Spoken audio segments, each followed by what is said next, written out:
رب ديالنا في الموضوع حبة حبة خطوة خطوة نعمنا وربحنا عشينا كاليفي Bien le bonjour à tous, excellent réveil, bienvenue sur Canal, bienvenue dans le bonjour, bienvenue au 21 boulevard des Martyrs et vous l'aurez compris aujourd'hui, c'est une spéciale foot, enfin 80% de l'émission, une bonne partie de l'émission sera consacrée au foot avec d'ailleurs Hakim Keshroud qui sera avec nous et tout plein d'invités venus parler de la rencontre, c'est ce soir que ça se passe, demi-finale de la CAN 2019, c'est qui contre qui? Bah c'est nous, et nous c'est qui? Bah c'est l'Algérie, et on joue contre qui? Contre un gros morceau par contre, contre le Nigeria. Ça se passe ce soir, c'est à 20h, et aujourd'hui, ce matin, comme on dit, on va essayer d'en parler, on recevra des spécialistes, des passionnés, des supporters, des gens qui adorent cette équipe, et ils seront là tous sur ce plateau, et avec Israël, et ce sera l'occasion de retrouver évidemment Hakim Keshroud et ses invités. Aussi, on enchaînera tout à l'heure avec Maya Amrani, comme tous les samedis, dimanches, enfin un peu les deux. On va parler de soleil ce matin avec elle et on enchaînera juste après avec Myriam Moussaï, DCM Kenouch. Bienvenue à vous tous, les pronostics sont ouverts si vous voulez proposer un score. Ah tiens, on peut faire un jeu, Ah oui, je vous fais un jeu là ce matin. Alors, si vous découvrez et si vous devinez surtout le vrai score pour le match de ce soir, le vrai score, hein, que l'Algérie soit gagnante ou perdante, qu'on soit bien d'accord. Oui. Alors, je vous offre ce que moi-même je n'ai pas, un pull de l'équipe nationale. Alors, mais pour y participer, ça va être très simple. Hein. Et je vous l'offre, c'est moi qui vous l'offre, hein, je vous le dis. Alors, du coup, ça va être très simple. Vous allez sur Facebook, vous cherchez Mahrez Rabia. La photo est en noir et blanc. Et vous m'envoyez votre pronostic. Alors, le pronostic avec, pas 2-0 seulement, mais 2-0 pour qui? C'est-à-dire Algérie 2-0 Nigeria ou Nigeria 2-3 pour l'Algérie. Tu vois, je vais même pas dire qu'on va perdre ou gagner, parce que c'est pas possible. Tu peux pas gagner là maintenant, là tout de suite à ce moment-là. On est arrivé en demi-finale, on revient avec la coupe. Ça faisait tellement longtemps qu'on n'avait pas fait ça. Alors du coup, on attend vos scores. N'hésitez pas à envoyer-moi ça et vous verrez. Je vous jure, je vous offre le pull. Mais ça va être au premier, hein, le premier qui arrive. Parce que si vous faites 36, le même score et la même victoire, ça va pas être possible. Voilà, du coup, nous on se retrouve, on parle de foot ce matin. L'émission va durer jusqu'à 11h. Bienvenue à vous tous. Sans plus tarder, c'est la météo.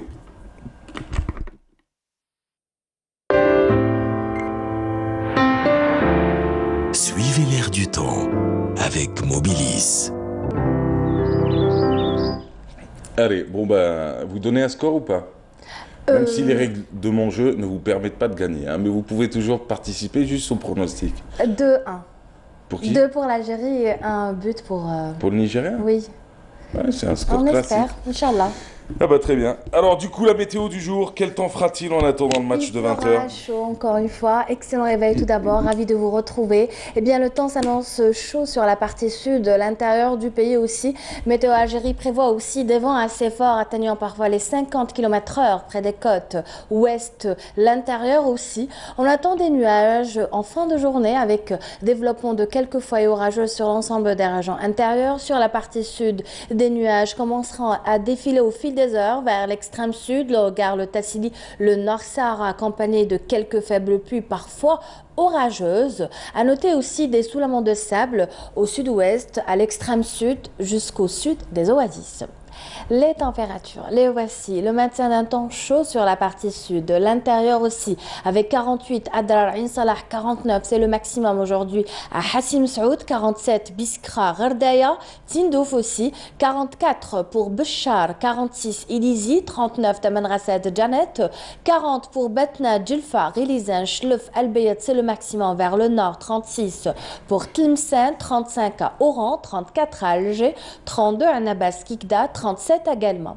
À présent, place ce matin au Moyen-Orient, et bien la carte parle d'elle-même, grand soleil partout.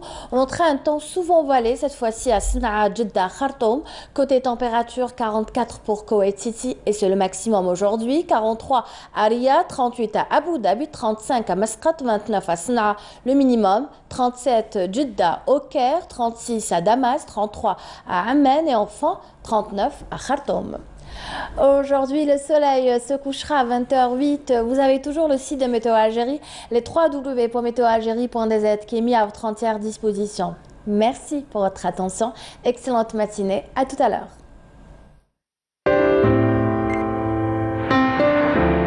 Suivez l'air du temps avec Mobilis. Allez, c'est parti, ça continue. Pour cette matinale ce matin, on rappelle juste la chaleur pour aujourd'hui. Hein. Ça va Encore taper. une fois, Ah ouais, ça va exactement. taper, Oui, ça va taper. 49. C'est Ouh. pas rien, voilà. Hassim Saoud. Ah ouais, quand même. Hein. Oui. Ah ouais, il va faire chaud. Voilà, ben, j'avais envie de vous dire, protégez-vous du mieux que vous pouvez. Un peu de musique, Hawali Benchenat. Et juste après, on parle équipe nationale, mesdames, messieurs.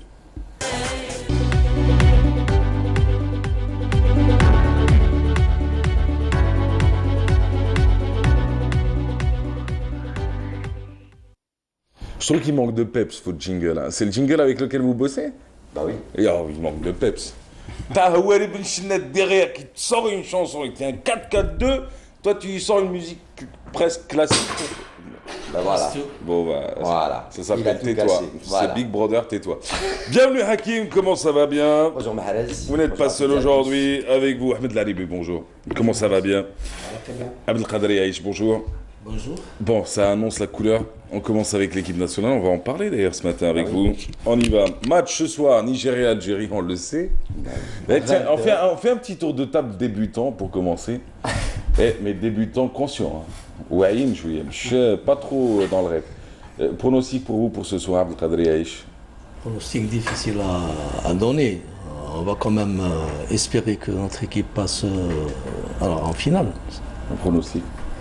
Pronostic, ça va être un petit 1-0 étriqué. Donc, Vous pensez que ça va se jouer sur un but? j'espère en tout cas, Ouais. pour nous. Oui, mais c'est possible. L'arrivée. Ça peut se jouer sur un but, ça peut se jouer au niveau des prolongations, au niveau des tirs au but. Et puis à ce stade de la compétition, il faut être vraiment très fort mentalement. Ouais. Toi? Moi j'ai pas de pronostic à donner. Ah, rien du tout. On n'a pas le droit, nous. T'as pas le droit à quoi? On n'a pas le droit, nous. Là, On peut commencer là c'est à plus une tourner. question de club, t'es sur un match Ça de sera l'équipe un 2-0 nationale. pour l'Algérie. Voilà. T'es content? Sérieux, juste je rappelle, Voilà. j'ai lancé un jeu ce matin. Ah oui, Ah, voilà. ouais. J'en fais partie alors. 2-0. Non. Ah ouais, tu en fais partie, tu veux Bah en oui. faire partie? Allez, j'en fais Enfin, partie. le 2-0. règlement ne te permet pas, mais... Alors du coup, je vous le rappelle, hein, pour ceux qui veulent repartir, allez, il y a je vais offrir 2 maillots de l'équipe nationale. Ça te va? Pas le mien. Non. Non. Pas compté le au tien. moins le mien. Alors, et 2 maillots pour deux personnes qui auront donné le bon pronostic. Alors, ça va être la première et la dernière personne. La première personne à partir de maintenant, avec le bon score, et la dernière personne avant 20h. C'est bon? Ça va aller? Ça se passe sur Facebook, vous tapez juste Mahrez Rabia, vous envoyez tout ça. Allez, du coup, on en parle ce matin, on y va. Alors, préparatif, concentration totale des Verts, des Fennecs, de Djamel Belmadi avant cette confrontation face donc à cette équipe du Nigeria, une équipe que les Algériens connaissent bien, Abdelkader Aïch, Ahmed Laribi, pour l'avoir affrontée à plusieurs reprises. Certes, les statistiques sont en faveur du Nigeria, mais comme on dit souvent, les équipes changent, les mentalités changent, le groupe change, et là, c'est tout à fait différent pour cette fois-ci et pour cette CAN 2019, Abdelkader.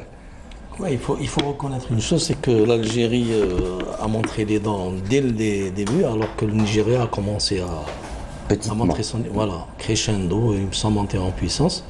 Ce qui augure d'un match d'un niveau quand même relativement intéressant, vu que les deux équipes se connaissent depuis bien longtemps. Ça va être très très difficile de donner un véritable pronostic, on va dire réaliste. Maintenant, ça va se jouer sur des détails, certainement. Sur les détails techniques, coup de pied arrêté, etc. Mais le plus gros problème qui reste posé à notre pays, c'est un problème de récupération. Tout le monde en parle. Évidemment, le staff médical et le staff technique sont au plus soin. Je pense qu'ils vont mettre tous les atouts de leur côté pour que l'équipe soit à 100%. 100%, ça va être difficile d'être à 100%. Mais on va dire... C'est un match à 120 minutes de la dernière fois qui va être difficile à... En fait, c'est un tout. C'est un tout parce que la fatigue mentale, physique, elle est engendrée par le match de 120 minutes d'abord, le déplacement, la chaleur, tous ces éléments, l'émotion aussi, ont fait que les joueurs vont être très très touchés sur le plan physiologique, sur le plan musculaire notamment. Mais il y a des moyens de récupération, physiothérapie, cryothérapie, etc., qui vont permettre d'accélérer un petit peu cette récupération. Mais le plus gros avantage chez nos joueurs, c'est cette force mentale qu'on a découvert durant ce tournoi, qui va leur permettre de se surpasser. Parce que là, ils ne vont pas être à 100%, ils doivent être à 110, 120%. Bien que voire 200%. Exactement, exactement. Ils savent pertinemment qu'entre la demi-finale et la finale, ils auront largement le temps de récupérer. Ils ont 5 jours. Ouais. Mais là, entre les quarts et les demi, c'est à peine 72 heures. Sur le plan physiologique, 72 heures, c'est juste le temps qu'il faut pour récupérer d'une séance d'entraînement intense. Sur le plan physiologique, c'est-à-dire toutes les toxines, le lactate en particulier pour le dégager, il vous faut un minimum de 72 heures dans de bonnes conditions, sommeil, physiothérapie comme j'ai dit, massage, etc. et alimentation. Mais sur le plan mental, ça permet, si on est motivé, parce que les nôtres vont être très Vous motivés. bien que les deux équipes vont être motivées aussi. Parfaitement, mais les nôtres un peu plus, compte tenu de l'apport de nos supporters en particulier, compte tenu d'éléments un peu extra-sportifs, compte tenu de la situation de notre pays, etc. Je pense qu'ils vont se surpasser. Pour passer. Il y a 40 millions d'Algériens qui poussent derrière. Tout à fait. Il y a 40 millions de klaxons qui attendent ce soir surtout. La même question, Ahmed Laribi, entraînement, donc on l'avait dit, on en a parlé, un entraînement qui n'est pas surtout sur le plan, peut-être un petit peu sur le plan technico-tactique, puisqu'il y aura des absents, on le sait, Attal qui sera pas peut-être absent, qui sera officiellement absent. Farouli, on ne sait pas s'il a récupéré, s'il n'a pas récupéré, on va voir les images du dernier entraînement. Surtout là, la préparation va se faire sur un plan psychologique, Abdelkader vient de le dire, c'est vrai qu'on sort de 120 minutes de prolongation, de tir au but, c'est la première fois que les Verts, depuis l'entame de cette compétition, se retrouvent dans ces situations. C'est un effort supplémentaire, ils n'ont pas l'habitude. Jouer à 5 heures également, c'est pas évident. Là, ils auront l'avantage peut-être de jouer à 20 heures, à la fraîche, il fait frais, il fait peut-être un peu moins chaud, il y aura peut-être beaucoup plus d'humidité. Vous êtes encore sur le discours des joueurs des années 2010 à 2015, où on parlait beaucoup mais de chaleur, on parlait beaucoup de soleil, alors que la chaleur, elle est pour tous, le soleil est pour tous, l'humidité... C'est pas pareil, quand on est habitué à une chaleur... C'est pas pareil, quand on est habitué à une chaleur, quand on vit en Europe. Exemple, les joueurs algériens qui vivent en Europe. La moitié des joueurs qui ont pris part à cette CAN 2019, et je pense que c'est pas moi qui le dis, jouent en Europe. Mais pas tous. Pas tous. Comment pas tous? À l'inverse de l'équipe nationale, 95% des joueurs, pour ne pas dire 100% des joueurs, évoluent à l'étranger. À l'inverse des autres équipes. Je veux dire, la chaleur, elle est sur tous, elle est pour tous. Vous allez revenir sur le piège de la question qui a été posée à Belmadi. Juste après, c'était quel match? Alors lui, il avait un peu mal réagi d'ailleurs à la question du journaliste. Alors c'était quel match? On avait fait quel match en huitième? En huitième, c'était face à la Côte d'Ivoire. Non, c'est pas la Guinée. C'était la Guinée. Le journaliste guinéen qui avait posé la question à Belmadi, qui lui avait dit « Coach, vous dites on joue en Afrique, pourquoi vous arrivez d'où d'Europe ?» Et là, c'était le piège, il avait d'ailleurs un peu mal pris. Non mais, je veux dire, la chaleur, elle est pour tous, on est d'accord. Clair, sauf que le Nigeria a 24 heures de récupération en plus. Ah oui. Ça peut jouer. Ça, c'est autre chose. Ouais. Parce que là, on a officiellement 48 pour l'Algérie, 72 pour le Nigeria. Si vous ne comptez pas le jour du match, vous ne comptez pas la journée du match. Non, c'est 72 heures. On a 72 heures plus 3. 75 heures. Parce qu'on a joué à 17 heures et on va jouer à 20 heures. Algérienne, bien sûr. Vous comptez le jour même? Bien sûr. C'est pas le jour même où on a les chocs, où on a les muscles qui lâchent et on a le stress qui remonte. On a l'impression que c'est un effort physique avant d'être psychologique. Généralement, le jour du match, c'est petite promenade le matin, c'est un petit peu grasse matinée, petite promenade le matin. Avec le stress qui va avec. C'est une décompression avant la rencontre. On peut même faire un petit échauffement parce que généralement 8 heures avant le match, on peut faire un petit entraînement de 20 minutes. Vous êtes bien placé pour le dire, vous êtes entraîneur. Voilà, donc, mais sinon, entre le dernier match, les quarts de finale et les demi-finales, il n'y a quasiment pas eu d'entraînement. Parce qu'ils sont retournés sur le Caire. Le lendemain, c'est les soins, les bobos, etc. C'est une séance de décrassage, entre guillemets. Peut-être une séance d'entraînement, de mise en place, parce qu'éventuellement, dans la perspective de changement de joueur, surtout par rapport à The Fun, je ne sais pas, on verra. S'il y a un ou deux changements, donc ils sont obligés de mettre en place l'équipe sur le plan tactique pour voir un petit peu, revoir les rôles des uns et des autres. Ahmed. Oui, moi je voudrais tout simplement signaler une chose, que avoir un match, enfin une journée en plus ou de moins, pour moi, ce n'est pas un critère révélateur. Et puis, en parlant de préparation psychologique, en parlant de mental, moi, je dirais tout simplement que actuellement, l'aspect mental est un aspect fondamental dans la préparation des joueurs. Et puis, face ce soir au Nigeria, j'avais dit hier, Hakim, si vous vous rappelez, que ça va être très compliqué dans son approche, dans sa gestion, parce que c'est un match totalement différent de la Côte d'Ivoire. C'est une demi-finale, vous pouvez aller en finale. On ne peut pas parler de pronostic parce que pour moi c'est du 50-50. Attention, Nigeria, ils ont une attaque très percutante, ils ont un milieu de terrain très, très intelligent, ils savent comment déjouer. Et puis en face, j'espère que notre comportement défensif va être à la hauteur. Il ne faut pas faire beaucoup d'erreurs dans la zone de vérité, sinon on peut les payer cash. Et justement, donc hier il y a eu donc cette conférence de presse qui a été donc animée par les deux coachs, à savoir Djamel Belmadi, mais également Rohr, l'entraîneur allemand, donc franco-allemand de l'équipe du Nigeria, qui connaît bien le football africain pour y avoir travaillé pendant des années. Il y avait également Abid, et lors de cette conférence de presse, il était surtout question de la manière avec laquelle les deux équipes allaient jouer lors de cette conférence de presse. Je ne sais pas si on a les images ou non de cette conférence de presse. Il y avait énormément de monde, toute la presse était présente, puisque c'est considéré comme le choc de après celui de la Côte d'Ivoire, c'est pratiquement le choc de cette Coupe d'Afrique des Nations, cette confrontation entre le Nigeria et l'Algérie. On connaît la rivalité qu'il y a entre ces deux pays, donc sur le plan continental, entre le Nigeria et l'Algérie, même s'il y a un certain avantage pour l'équipe du Nigeria. Par contre, l'Algérie a réussi quand même à s'imposer à plusieurs reprises dans des matchs très très importants. Voici la conférence de presse, Belmadi accompagné de Andy Delors. C'est Abid, Mehdi Abid. Ah, c'est Mehdi Abid. Voilà, il lui ressemble. À chaque fois, je me plante moi aussi. Il ressemble énormément à Andy Delors. Mais il ne joue pas au même poste. Voilà, mais il ne joue pas au même poste. Il y a un milieu récupérateur et un attaquant de l'autre côté. Ah ouais, quand même. Voilà, donc beaucoup de questions. On va écouter déjà la réaction de Djamel Belmadi qui revient bien sûr sur certaines absences, sur les blessés, sur comment est-ce qu'il va aborder cette rencontre face au Nigeria, lui et également le jeune Abid.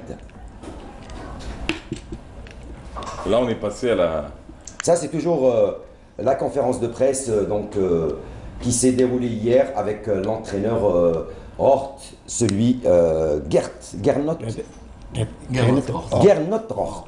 C'est compliqué à prononcer, c'est un nom allemand. C'est allemand. Donc on va écouter tout de suite Djamel Belmadi, mais également donc le jeune Mehdi Abid, très conscient lui aussi, le jeune Abid avec ses coéquipiers, très conscient de ce qui les attend ce soir face à cette équipe du Nigeria. Et ils savent ce qu'ils doivent faire.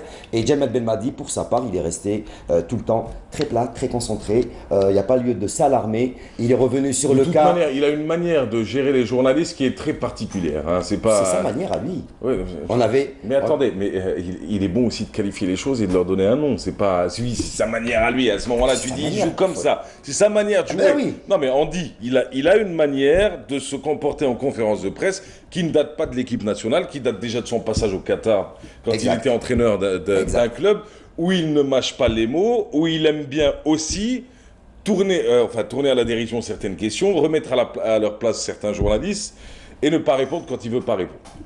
C'est son droit. Mais vous voulez prophétiser tout le monde ou quoi? Je vous dis, voilà comment il est. J'ai pas dit, c'est pas un reproche. J'ai compris. Alors vous, dès qu'il s'agit de l'équipe nationale, il ne faut pas émettre un avis. Quoi. C'est l'équipe nationale. Ah d'accord. Voilà. Okay. On avancera avec vous. Allez, c'est parti. Je l'adore, lui. Finale de Coupe d'Afrique, l'aspect de la récupération, surtout mentale et psychologique, va un peu plus vite qu'en temps normal. Tout le monde a envie de jouer une demi-finale de Cannes. Ça fait longtemps que ça ne nous était pas arrivé. Donc je pense que l'ensemble de l'effectif, à part, comme vous avez dit, Youssef Attal, sera disponible pour ce match-là. C'est un buteur hors pair. Et il s'avère que c'est un travailleur aussi et qu'il est au service du collectif. C'est tout ce que je retiens. Pour moi, c'est un joueur énorme. Penalty raté, pas raté. Pas de souci pour moi. On espère être sur la continuité de ce qu'on a fait jusqu'à maintenant, être dans cette rigueur tactique et dans l'agressivité, rester avoir la même envie. Maintenant on va prendre ce match de la meilleure des façons, comme on l'a fait jusqu'à maintenant, et puis tout donner pour toutes ces personnes qui nous suivent et qui sont derrière nous. On le ressent chaque jour au quotidien. Voilà, c'était un extrait de la conférence de presse avec Abed et Jamel Belmadi. Jamel Belmadi, son comportement en conférence de presse, vous trouvez comment? S'il est dans son rôle, il est dans son style, dans sa... C'est un trait de caractère, je pense. C'est Il ça. essaie de se défendre, de se prémunir par rapport aux questions un petit peu incisives de certains journalistes. Ouais. Maintenant, avec les résultats, il est protégé. Tout le C'est monde ça. l'adore. Ah oui, c'est clair. Voilà. Et puis, Ouais. il en connaît un rayon. Donc il C'est faut une- bien, c'est bien une cacher façon ses de cartes faire. des fois. Donc, C'est ça. il faut savoir cacher ses Tout cartes. à l'heure, Mahrez, vous avez parlé de Jabal Madi, c'est un entraîneur, ou plutôt un sélectionneur qui a son mode de fonctionnement. C'est ça. Il est conçu comme ça, on ne peut pas le changer. Et puis, à chaque fois, Hakim, je lui dis que dans son approche, c'est un filou Aussi. sur le plan sportif, parce que d'abord, il sait ce qu'il veut, il est d'abord très très proche des joueurs. Actuellement, dans le haut niveau, on parle de beaucoup plus de relationnel. C'est Il ça. faut que le sélectionneur soit toujours très proche des joueurs. La preuve, c'est que lorsque Bojinah a loupé le penalty, il n'a pas cessé de parler, de lui dire que malgré que tu as loupé, mais je suis toujours à tes côtés. C'est toi qui vas jouer contre le Nigeria. Ben, moi, je suis désolé. Eh, ça, on y revient dans quelques instants. Hein, parce que bon, il faut dire qu'on a une belle équipe nationale, il n'y a rien à dire, mais on en a une belle depuis 2010 déjà. Depuis 2009, on peut le dire. 2009. Depuis 2009, on a mondiale déjà de une bonne. 2010. Comme on en avait une excellente aussi dans les années 80. Je veux dire, on va pas. Mais sur le cas Bounjer, c'est assez particulier. Allez-y. Moi, je voulais revenir. On va y sur- revenir. Sur cette mentalité, il ne faut pas oublier qu'il y a certains entraîneurs qui ont marqué de leur empreinte, leur manière de se comporter vis-à-vis de la presse, vis-à-vis de leur travail. Vous avez parlé de Je peux vous Mourinho. donner. Hein? Vous avez parlé de Mourinho. Je parle de Mourinho, je Ouais. parle de Vaïd Alilozic qui lui aussi a mis en application cette manière et ça a marché pour lui. C'est son droit, Jamel Belmadi également, de défendre. C'est sa manière de voir les choses, sa manière de Non, fonctionner. il a un style particulier. Abdelkader quoi. Yaïch qui est Il reçoit pas coach les à coups, il en l'origine, donne. qui est coach, Ouais. qui est entraîneur, il a également sa manière de se comporter avec la presse. Tout dépend des rencontres, tout dépend des moments. Il y a des moments où il faut être script, il faut dire les choses telles quelles et empêcher les gens qui ne... Je dis pas qu'ils connaissent pas le football, mais s'immiscer dans le travail d'un entraîneur, c'est tout à fait... C'est pas normal. On s'immisce jamais dans le travail d'un journaliste comme ce qu'il fait. C'est pas au journaliste de s'immiscer dans le travail d'un entraîneur, je suis désolé. Il peut poser des questions, même si c'est un connaisseur, il peut poser des questions, mais il y a un travail qui est fait par une personne. Il faut respecter ce travail, il faut l'accepter, ne pas obliger l'interlocuteur à dire des choses peut-être qui dérangent par la suite. Et c'est ce qui s'est passé avec Jamel Il faut Belmadi. dire qu'il est souvent sur la défensive, mais il est à la limite du respect. Ah oui, Ah oui. non, là, il y a C'est ça rien à qui dire. est bien. Voilà. On écoute... Ouais, il a un style particulier, Gernot. il fallait y revenir, hein, parce que si vous voulez garder des sujets dans le secret, je veux dire, ça sert à rien aujourd'hui. Les gens qui regardent cette émission, ils voient autant de choses que vous sur Internet et sur le terrain. Maintenant, après, ce qu'ils attendent aussi d'une émission télé, c'est que certains détails soient mis en avant et qu'on puisse les expliquer. Après, sur le cas Belmadi, on pourra revenir sur lui tout à l'heure, si vous le permettez, après ce que vous allez montrer, sur Juste sa un vie de mot. joueur aussi, parce qu'on Voilà. a l'impression Voilà. que sa méthode d'entraînement et sa méthode de comportement en conférence de presse, c'est la même chose quand il jouait à l'OM. Bah oui. C'était le gars qui piquait le ballon pour aller marquer. C'était pas le gars qui en passait le plus souvent. Et même son comportement au niveau de la communication quand il était joueur Ouais. était beaucoup plus offensif. C'est Là, ça. il s'est assagi, attention. Oui, c'est ça. Là, C'est l'âge. C'est ça. Du rentre dedans quand il était joueur. hein. C'est l'âge. Allez, on va écouter Gernot Rohr, l'entraîneur du Nigeria, donc, qui lui revient également sur la valeur de l'équipe nationale. C'est vrai que bon, tous les entraîneurs qui devaient affronter l'Algérie, on va dire qu'ils ont un petit peu caressé Jamel Belmadi dans le sens du poil. C'est vrai qu'on mettait un petit peu à l'aise l'équipe algérienne qui, au départ, ne voulait pas de ce titre de favori, d'outsider ou de favori. Aujourd'hui, malgré lui, Jamel Belmadi et l'équipe nationale sont les favoris de cette compétition, surtout qu'avec la sortie de l'Égypte, du Maroc, du Cameroun, le détenteur du trophée, celui qui avait ce titre. Et Gernot Rohr n'a pas dérogé à la règle, lui aussi, comme Aliou Cissé, comme tous les entraîneurs qui ont affronté l'Algérie, ont caressé un petit peu Jamel Belmadi dans le sens du poil. On écoute Gernot Rohr.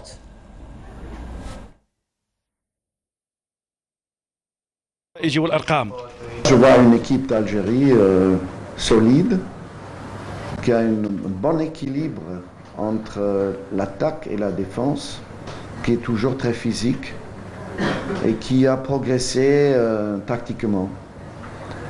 Donc ça va être un match beaucoup plus difficile que les deux matchs que nous avons eus dans les éliminatoires. Ben voilà.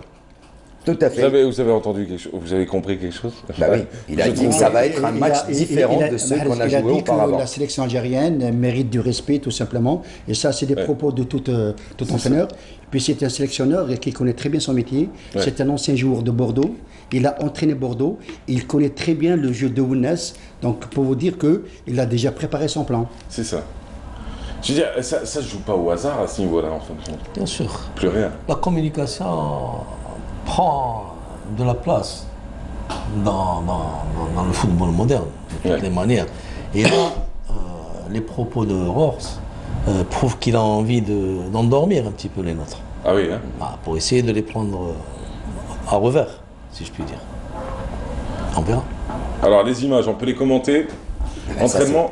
L'entraînement, donc au stade de Petrosport, c'était avant-hier, donc l'entraînement des Fennecs, dans une ambiance bon enfant, comme toujours, donc depuis l'entame de cette compétition. Mohamed avait fait la remarque, chaque fois avant le début de l'entraînement, c'est cette petite séance qu'on fait, tous regroupés autour du coach. Toujours le même exercice. Passe l'histoire de se mettre dans le bain et décompresser surtout avec élimination. Et ça procure de la joie aussi. Voilà, ça procure de la joie. Ça fait du spectacle surtout. Et c'est surtout pour la presse, donc puisqu'il y a le fameux petit quart d'heure ouvert à la presse et puis par la suite on passe aux choses sérieuses, à la préparation des rencontres. Et là, bien sûr, chacun essaye de cacher son jeu, à l'image donc du match d'aujourd'hui. Personne, mis à part Djamel Belmadi, ne sait comment est-ce qu'il va jouer la rencontre, avec qui il va débuter cette rencontre ce soir, sachant qu'il y a eu quand même quelques petits bobos lors du dernier match face à la Côte d'Ivoire en quart de finale. On a eu la... Alors, on ne sait pas si c'est les bonnes ou pas, j'étais en train de les chercher d'ailleurs. L'équipe probable. Le 11 rentrant, ouais. Le 11 rentrant probable, bon, on peut vous le donner, hein, donc Raïs Mboulhi dans les buts, avec une charnière centrale composée de Ben Lamri et de Mandi. Sur le côté, donc certainement, soit Fares, soit Ben Sabiani, hein, on ne sait pas encore, soit Fares, soit Ben Sabiani, puisqu'il y aura une absence de marque sur le côté droit, Attal qui ne sera pas là. Est-ce que c'est Zefen qui va être reconduit ou est-ce qu'il va un petit peu chambouler? Dans le milieu, Guedioura et Farouli également s'il a récupéré, donc on ne sait pas encore, mais il y a toujours l'apport de Habib qui est également excellent dans le milieu. Et puis devant, on ne change pas une équipe qui gagne, il y aura certainement Mahrez, Ben Nasser et Ben Laili avec Bounedjah en pointe. Je pense, mis à part si il nous fait le coup de la Tanzanie où Djamel Belmadi va chambouler complètement son équipe pour également tromper les cartes de Gernot Rohr, l'entraîneur du Nigeria. Et je vais dire autre chose concernant le dispositif ou la composante qui va jouer contre le Nigeria. Je ne pense pas que le chamboulement, c'est la propre tasse de thé de Belmadi. Parce que changer pour changer, c'est pas dans son dada. Mais moi, personnellement, ce n'est qu'un avis personnel, Zefen, c'est vrai, on avait parlé hier, il est rentré dans un moment très difficile, très compliqué, il n'a même pas eu un échauffement. Ça, c'est intéressant, il faut souligner. Et puis, on peut lui faire confiance, peut-être avec des consignes très strictes, il peut remplacer. C'est pas Attal, c'est un autre registre, mais il peut, c'est un gars, c'est un professionnel, donc il peut s'acquitter de sa tâche. Oui, Mahrez. J'ai rien à dire, hein. Je ne suis pas obligé de dire un truc à chaque fois. Moi, j'écoute. Moi, c'était juste avant donc d'aller voir également avec nos deux autres techniciens, puisqu'il y a du beau monde qui attend donc de l'autre côté pour venir aujourd'hui, puisque c'est une journée assez particulière, hein, Mahrez. Oui, alors, c'est très bien. On va passer à d'autres techniciens. L'absence de Attal, vous pensez qu'elle va changer quelque chose ou pas? Énormément. Énorme, ah oui. L'absence de Attal, oui. Remplacé par qui? Moi, honnêtement, il va être remplacé certainement. Moi, j'aime bien les gens qui ont un discours terre à terre et moins rêveur que vous. Parce que vous êtes dans une euphorie. Heureusement que vous n'êtes pas l'entraîneur de l'équipe nationale. Hein, parce que là, je vous le dis. Zefen a remplacé Attal, mais de quelle manière? On peut avoir des évaluations, des appréciations différentes. Certains estiment qu'il a apporté ce qu'il fallait. Ce qu'il fallait à droite. Moi, j'ai jugé les choses autrement et j'ai peur pour lui devant Moussa. Bah oui. Parce que vous ne regardez pas que le poste, vous regardez aussi qui sera l'adversaire de l'autre côté. D'ailleurs, une des clés du match, justement, en dehors des coups de pied arrêtés, je pense qu'on va marquer sur un coup de pied arrêté, j'espère en tout cas, ça sera les côtés. Si on est hermétique à droite et à gauche, on n'a rien à plaindre. Parce que la force. Mais le Nigeria joue beaucoup sur les côtés d'ailleurs. Bien sûr, ils ont deux flèches. C'est leur point fort. Bah oui. C'est les ailes. Ils ont Moussa avec son expérience et sa vivacité, surtout sa percussion. Et puis le jeune Ouzou, j'ai du mal à... Celui qui a marqué le but de la qualification d'ailleurs, qui est un véritable virtuose à 20 ans, très rapide, qui va de l'avant. D'accord. Mustafa. Mustafa est dehors. Il va venir. Allez-y, dites-nous. Oui, je voulais tout simplement parler du dernier match rapidement contre la Côte d'Ivoire. On a remarqué, constaté que Ben Sebaini et Zefan étaient prenables dans le 1 contre 1, dans la percussion. Aujourd'hui, on va avoir à peu près le même scénario, mais avec des flèches beaucoup plus rapides. Et puis, c'est vrai, vous savez, dans le football, les blessures font partie du jeu. Attal n'est pas là, on ne va pas pleurnicher. C'est vrai, comme a dit Abdelkader, Attal, il est irremplaçable parce qu'il a cette fougue, cette manière de jouer. Mais il faut que Belmadi fait confiance à Zefan, parce qu'on ne peut pas changer un dispositif, on ne peut pas changer un Alors système vous demandez à Belmadi de faire confiance à Zefan, mais vous verrez qui à la place de Zefan? Non, je ne vois personne à la place de Zefan. Ah, il y a pire. Le problème, c'est pas uniquement Zefan, c'est tout le côté droit. C'est le côté droit. Il y a Farouli, qui en principe doit couvrir avec Zefan, qui est en deçà de son niveau avec la petite blessure. Et puis dans un match. Et il y a l'âge aussi de Farouli. Même pas. Il est jeune ou pas, mais on le sent, mais il a eu même des problèmes avec son club en Turquie de toute manière. Mais il est revenu meilleur joueur de Turquie. Mais il a eu un mauvais début de saison. Zefan, par contre, n'a pas énormément joué. Bon, il est frais. Mais est-ce qu'il aura le rythme? Est-ce qu'il aura la capacité de réaction par rapport à la vitesse d'exécution de Moussa? C'est la question qu'on se pose. Est-ce que Mahrez, qu'on a vu justement très discret, non pas discret, mais contrairement à ce qu'on disait de lui, c'est quelqu'un qui ne défendait pas du tout. Durant ce tournoi, il a montré qu'il était là, présent à chaque fois qu'on a eu besoin. Il a été qualifié sur le web par beaucoup d'internautes comme étant un joueur anani. Anani. C'est-à-dire qu'en français, c'est le propre des attaquants techniques. On lui mettait 98% excellent technicien, 98% excellent dribbleur, 98% en termes de confiance, et on lui mettait 100% en termes d'égoïsme. Parce qu'il sait qu'il est capable de faire la différence à lui seul. Sur une action. Quelqu'un sur une action, il peut faire. Vous ne pensez pas qu'il pourrait être le Salah bis de cette compétition? Parce que Salah a beaucoup déçu aussi. Oui. Ah, c'est différent. Salah, quand on voit ses statistiques, en termes de temps de jeu, lui et Mané, ils étaient au bout du rouleau. Contrairement à Mahrez, qui a encore frais. Il a fait à peine 28 matchs en totalité. Contrairement, par exemple, à l'exemple de Salah, qui a joué 53 matchs. C'est beaucoup. Donc je pense que le rendement est dû à cette chose. Peut-être aussi un avantage ce soir, à l'inverse du match face à la Côte d'Ivoire, qui a été peut-être un peu plus physique, un match un peu plus physique. Ce soir, ça va être un peu plus technique, puisque les Nigérians, on les connaît, c'est des joueurs très fins techniciens. Même s'ils ont le physique, mais ils ne jouent pas physiquement, ils jouent techniquement. Et c'est là où la différence peut se faire des Algériens qui, eux aussi, ne jouent pas physique, mais ils jouent technique. Alors, pour enrichir juste le débat avant de vous laisser repartir, est-ce qu'on pourrait... Bon, là, c'est Mandy, c'est très bien. Je ne me suis pas trompé cette fois. Oui, c'est Mandy. Et c'est là où il dit, non, mais c'est lui, c'est Farouli, mon frère. Non, Farouli est chauve. Non, pareil. Non, je sais. Vous inquiétez pas. Le voici là. Voilà. Est-ce qu'on peut voir Bounja, s'il vous plaît? Il est là. Il est là, oui, mais on aimerait bien avoir une autre image de lui. J'aimerais bien que vous reveniez un peu sur ce qui a été extrêmement, sur le plan émotionnel, touchant pour les Algériens au départ, mais ce qui s'est transformé par la suite. Parce qu'aujourd'hui, il y a deux mondes. On est bien d'accord. On vit dans deux mondes différents. Il y a le monde réel, on se voit, on parle, on discute. Et puis vous avez un autre monde qui est celui de la toile, qui réunit autant de monde, mais qui permet une meilleure visibilité sur ce qui est dit par rapport à la vie de tous les jours, et où on se rend compte que, en fin de compte, les chaudes larmes de Bounja ont été plus ou moins mal pris par la suite. Quand on a digéré le match, que l'émotion est partie, on s'est dit, tiens, il en a fait un peu trop. Qu'est-ce que vous en pensez? Oui. Je dis ça, c'est pas moi qui le dis, je vous balance des suggestions, vous réagissez comme vous voulez, et vous êtes dans le... Après, on va pas dire il a dit ou il a pas dit.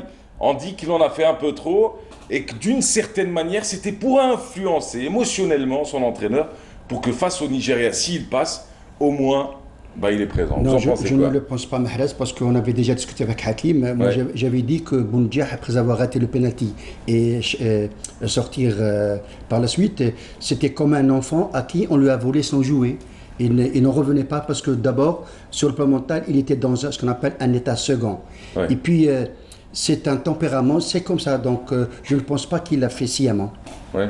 Je pense que c'est de la spéculation. Ouais. Parce que la Vous réaction. ne pensez pas qu'elle est surdimensionnée aussi, sa réaction à lui? Non, pas du tout. On n'a jamais vu un joueur pleurer autant de temps. Là, il a pleuré plus d'une heure. C'est particulier, là. C'est des circonstances particulières. On est en quart de finale. On risque d'être éliminé à cause d'un manque de concentration. Donc, il culpabilise. C'est tout ça. Et ce qu'il ne faut pas oublier également, c'est qu'ils se rendaient compte que ce pénalty raté avait ramené l'égalisation pour la Côte d'Ivoire. Et l'Algérie avait commencé peut-être un petit peu à perdre le fil du match ou les rênes de cette rencontre. Et il se sentait, lui, responsable peut-être de ce résultat. Et il avait peur de la réaction peut-être des gens, peut-être de son entraîneur, peut-être de ses coéquipiers. Après ce raté, et c'est tout à fait normal, tout à fait normal qu'un joueur regrette son geste puisqu'il a dit et il a déclaré « j'ai pris la responsabilité, avec l'accord de mon entraîneur, j'ai pris la responsabilité de tirer ce pénalty ». La faute a été commise sur lui. En parlant des tireurs de pénalty, dans le haut niveau, ce sont les joueurs qui prennent la responsabilité de tirer. On ne fait pas le choix. Sauf dans la séance des tirs au but où là c'est l'entraîneur qui désigne les joueurs qui doivent passer. C'est pas exactement ça. Dans les clubs, bon, en équipe nationale peut-être c'est un peu différent vu les circonstances. Dans les clubs il y a un premier tireur, voilà, il y a un premier tireur, un deuxième tireur, troisième tireur, ils sont désignés à l'avance. Mais lui, je pense qu'il était frustré de ne pas avoir marqué suffisamment de buts. Depuis il avait déjà marqué un penalty. Puis le penalty manqué a été très bien tiré. Sauf qu'il a manqué de justesse. C'est ça. Ça arrive. Pour revenir, pardon, pour terminer, moi je pense quelque part la réaction, même l'échec, je disais l'échec, c'est le ratage du penalty, à quelque chose malheureusement, a fait que lui, il a réussi à reconsolider le groupe autour de lui. Inconsciemment, sans le vouloir. C'est ça. On se dit à quelque part, en pensant à Benja, quoi. Heureusement qu'il a raté son penalty. C'est ça. Parce que ça a renforcé le groupe. C'est ça. Oui, en pensant à Benja, et puis je pense que quelque part, comme a dit Abradar, ça a été un mal pour un bien, parce que tout simplement, ce penalty nous a servi. On a vu plutôt la réaction des joueurs. Il y a eu une deuxième réaction parce qu'à un moment donné, on s'était un petit peu endormi. Heureusement que le penalty a démontré que, pour aujourd'hui, j'espère que les joueurs seront à la hauteur. J'avais dit à Hakim hier que les grands joueurs ou une sélection qui domine, c'est à eux, aux joueurs, de rendre la partie difficile facile. Merci messieurs, bonne chance. Après cette discussion, vous ne changez pas d'avis sur le score de ce soir? Non, ça sera 1-0 sur coup de pied arrêté. Pour qui?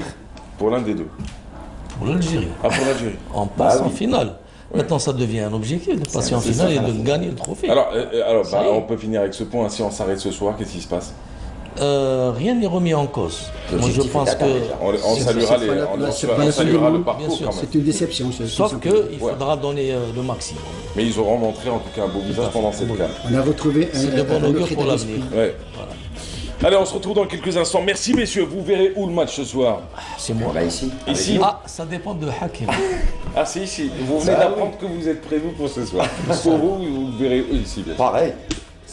C'est pour la question. Ah, je connais pas le programme des sports, moi. On rappelle qu'ils seront également avec nous juste après la rencontre, puisqu'il y a une émission spéciale après le match Algérie-Nigeria. Allez, c'est parti. On va écouter Blédé. On se retrouve juste après avec d'autres invités. Ok.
Allez, on est de retour. Cette chanson, bah oui, sur l'équipe nationale. Et on continue cette spéciale ce matin. Hakim, on reçoit cette fois-ci Touzi Djilali. Bienvenue.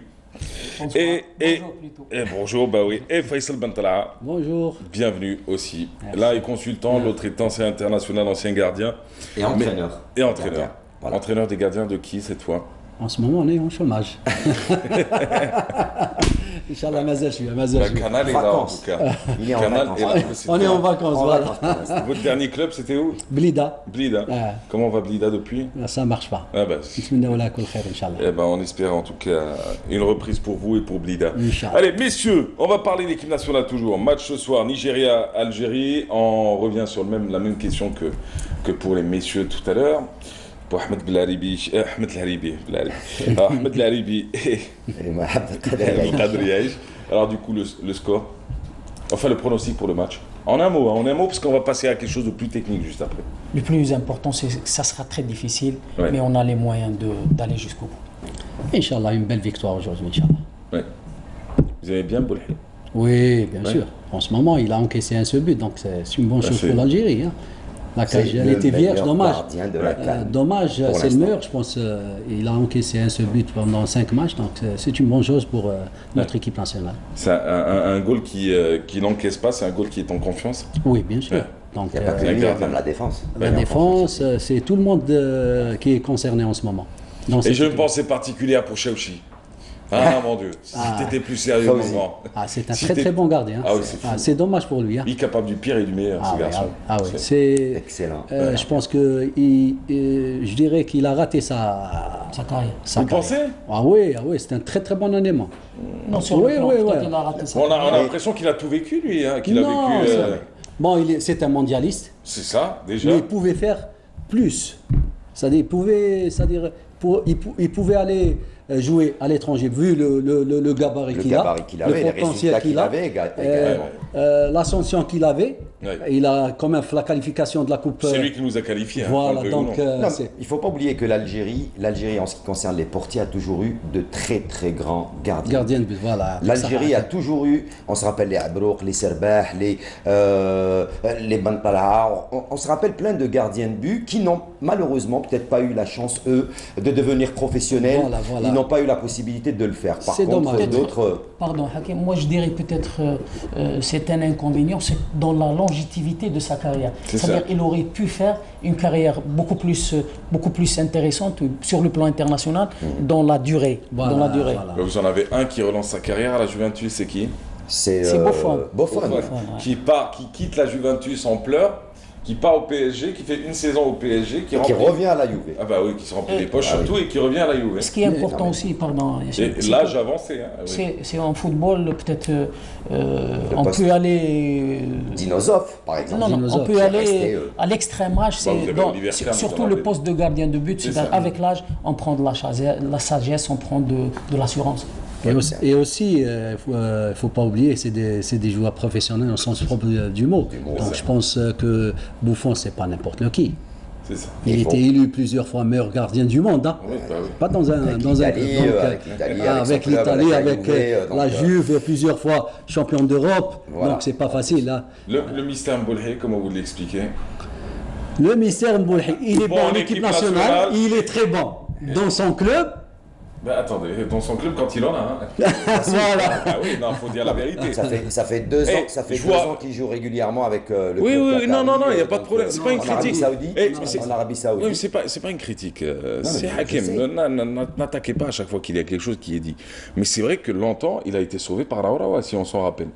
Il a été sauvé par la fédération quand il n'avait pas de club et qu'il jouait en équipe nationale. Oui. Je vous parle de cette Il est resté- époque-là. il est resté Je vous quand parle même de cette pendant époque-là un où an il et était demi quand son même. club, Où la confiance, elle était là, de la part de la fédération. Je dirais c'était grâce à notre équipe nationale Aussi. qui a relevé un peu le défi, qui a aidé ce bah oui. gardien. Et je pense qu'il a réussi à rebondir dans un club plutôt, l'Arabie Saoudite. Il a fait quand même de très très bons matchs cette année.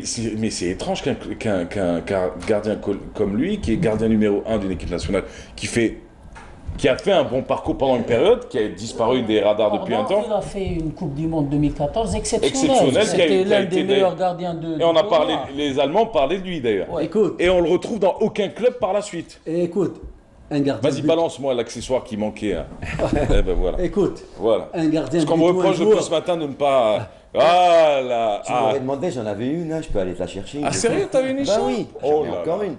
Un gardien ou un joueur, il faut avoir de la chance, hein. Je vais te dire, parce que moi je porte pas de pull avant la finale, je t'explique. Moi je reste note jusqu'à la finale. Ah mais il n'y a pas.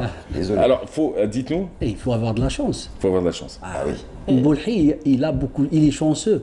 C'est pas donné à tout le monde. Il est né sous la bonne étoile. Voilà. Ouais. C'est le football. C'est le football. Ah oui. Non, peut-être il est passé à côté d'une grande carrière parce que là, juste après la Coupe du Monde, il a attiré à Ajaccio. Ajaccio. Oui, c'était un club qui jouait en Ligue 2 française. Donc, il aurait pu prétendre à un club bien huppé. Et je pense que c'est quelqu'un qui choisit l'environnement où il doit travailler. Oui, mais écoutez, quel environnement? Dans son comportement. Il a donné une interview à un journaliste français qui s'appelle Mouloud Achour, je ne sais pas si vous l'avez vu, il y a quelques années, où il parlait de sa carrière, il parlait du chaos de sa carrière à l'époque, où il disait que il avait beau jouer en Bulgarie, en Roumanie, il a joué aussi en Roumanie, où il jouait sans être payé. Ça m'a rappelé un peu le championnat algérien. Alors du coup, tu signes pour de l'argent, mais tu prends un salaire. Hein. Et il parlait de ses copains de quartier, il appelait ses copains pour qu'ils lui ramènent un peu d'argent. Et il disait, et derrière, moi je me retrouve en équipe nationale, et il parlait du tunnel. Alors le tunnel, je ne sais pas si vous l'avez vécu de la même manière, vous, il disait dans un tunnel d'une grande compétition, lui il parlait en l'occurrence de la Coupe du Monde, il disait, à côté de toi, il y a des joueurs qui valent des millions et des millions d'euros, et toi tu vaux un kebab. Et sérieusement, il disait, tu vas jouer contre eux, et tu te dis, bon, les mecs, quand ils me tirent moi il arrêtait des ballons de joueurs qui valaient des millions, alors que lui, il n'arrivait pas à finir ses fins de mois. C'est assez particulier. C'est les aléas du football. C'est pas de chance pour ce garçon. Vous savez, on a de grands noms du football, des joueurs, en parlant des joueurs algériens qui sont quand même des joueurs de renom. Ils se sont retrouvés dans des situations assez bizarres, sans club, ou qui ne jouent pas. On parle à l'image de Farouli, Boudebous par exemple, qui est passé par un moment très difficile. Madjer. Farouli n'a pas duré longtemps sa période, elle était courte sa période. Mais c'est compliqué pour un milieu de terrain comme Farouli de se retrouver sans club alors qu'il sortait d'un très grand club. Il avait fait une Coupe du Monde. Il avait fait la Turquie, il fait une saison, deuxième saison. Il fait une Coupe du Monde en 2014, il se retrouve sans club.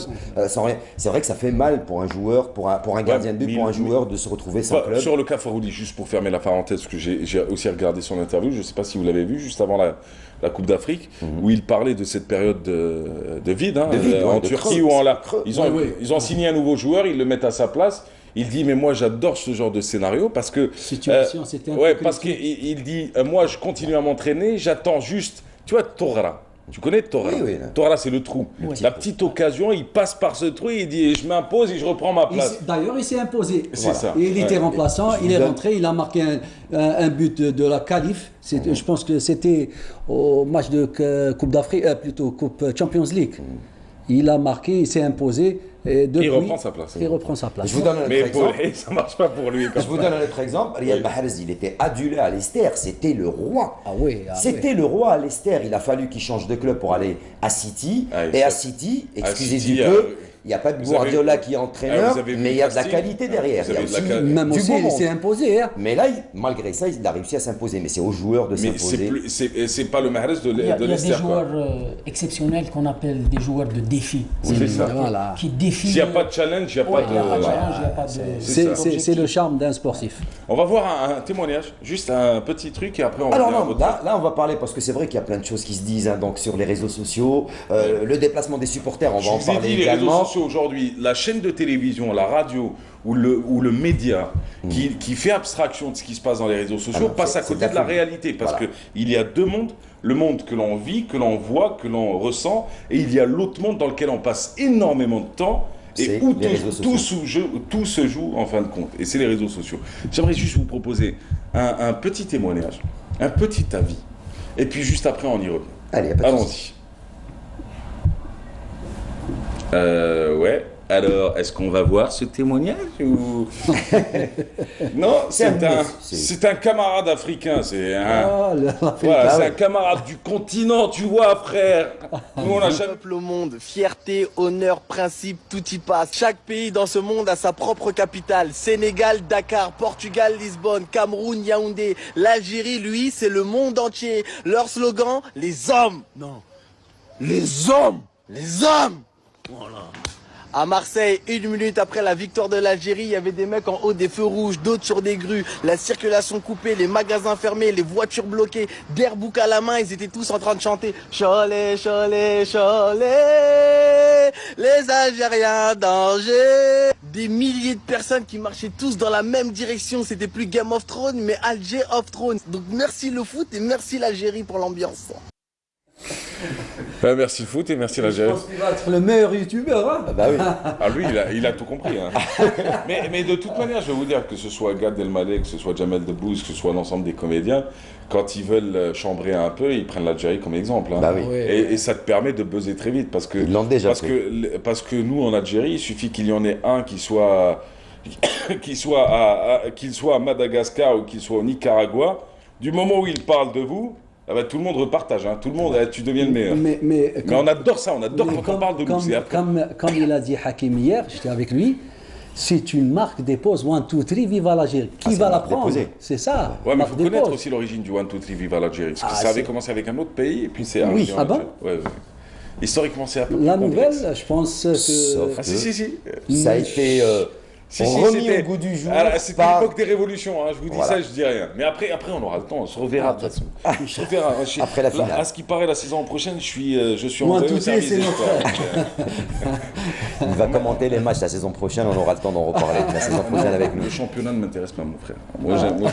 Envoie-moi l'athlétisme. D'ailleurs, je le dis en direct, on m'a promis, je le dis, Mokhtar Hamani me l'a promis, j'ouvre juste la parenthèse comme ça, il sera coincé parce que je vais dire en direct. Il m'a promis que le 24 juillet, c'est championnat d'Algérie d'athlétisme.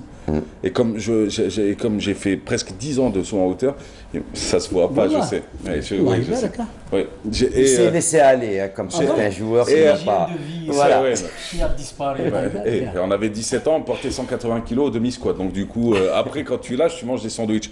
Il m'a promis que je serais sur le terrain pour commenter, pour faire la ligne d'arrivée. Ah bah tant mieux. Je dis ça, je dirais. Ça sera une première. Mahrez, commenter du sport, allez, Canal Algérie. On enchaîne.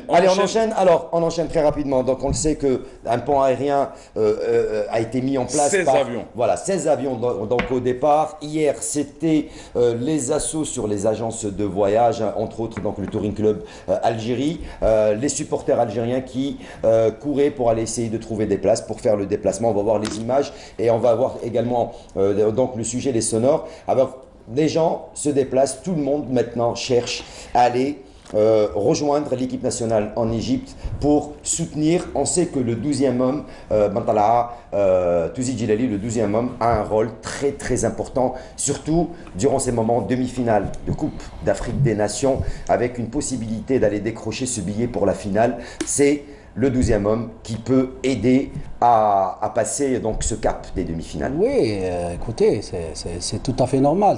C'est une phase finale. On est arrivé à une finale. En demi-finale, c'est pas donné à tout le monde. Et tout le monde cherche, nos supporters, à aller en Égypte. Et je pense, Inch'Allah, ils vont nous aider. Et c'est un 12e homme pour cette qualif, Inch'Allah.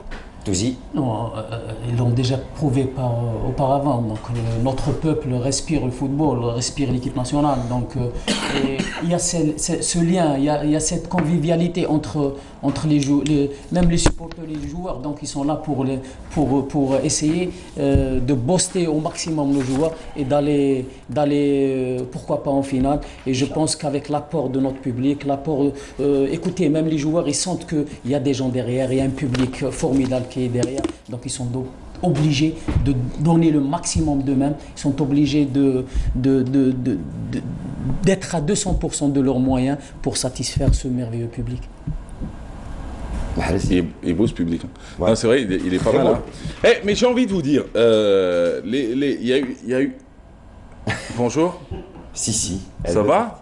Elle veut partir également. Elle a Parkinson, la fille. Elle tremble depuis tout à l'heure. L'équipe nationale, c'est ce soir 20h. Ma fille n'est pas encore là. Hey, il reste 10 heures avant le match. Tu vas pas t'exciter maintenant. Tu vas pas t'exciter. Ramène-lui les médicaments. Non, alors, juste parce qu'il y a eu un peu de bruit, on le justifie, c'est tout. Ça reste du spectacle, la télé. Hein. On va pas non plus. C'est pas notre. C'est les aléas du direct. Ah aussi. oui, en même temps. Voilà. Et, juste, est-ce qu'on peut. Est-ce que si on passe en finale, est-ce que vous pensez, hein, je le dis et j'assume ma question, qu'on peut imaginer un scénario à la Underman? Ah oui. Ah oui. Ah, sûr et certain. L'exode de... Oui, je pense que... Il y a 16 avions pour aujourd'hui. Ça peut aboutir aussi. Il y a également 6 avions militaires qui ont été mis à la disposition. Voilà, 10 Air Algérie et 6 déjà, militaires. si on se qualifie à la finale, il y a ceux qui sont déjà sur place, il va y avoir d'autres ils n'ont pas l'intention de rentrer. Qui vont arriver. Ils sont partis pour 3 jours, ils ont dit on reste là jusqu'à la finale. Hein. Rien mais il y a eu un petit cafouillage sur l'équipe, sur la fameuse promo de 35 000 qui a envoyé près de 1000 supporters. Voilà, la première, Ils ont eu du mal à revenir et ça aussi, ça a été relaté sur les réseaux sociaux. Ils ont eu beaucoup de mal, ils ont été livrés à eux-mêmes au retour à l'aéroport et ça, faut pas se mentir, faut pas cacher non plus cela. Donc du coup, on espère que sur cette deuxième vague des demi-finales, j'espère qu'on sera mieux organisé. De toute manière, il y a toujours un coup d'essai et puis le coup d'après, on espère que ça va mieux se passer. On va voir Badia Amarni qui nous parle d'ailleurs des supporters de ce 12e homme qui est beau. Hein. Et moi, ça me rappelle une chose. Quand on voit les femmes dans le stade, il faut dire que c'est pas l'expérience équipe nationale qui avait entamé ça aussi. Il y a eu la GS Kabylie. Rappelez-vous. L'opération. Cette année, ramener des familles. Meilleurs supporters du championnat. On les a un peu malmenés. Voilà. Et pourtant, ils ont donné l'exemple. Hein. Comme quoi, hommes et femmes pouvaient aller au stade. Le stade, ça reste du spectacle avant tout. C'est pas le lieu où on se défoule complètement, c'est le lieu aussi où on peut prendre du plaisir à regarder des matchs en famille. C'est parti, Badia Amarni, on se retrouve juste après.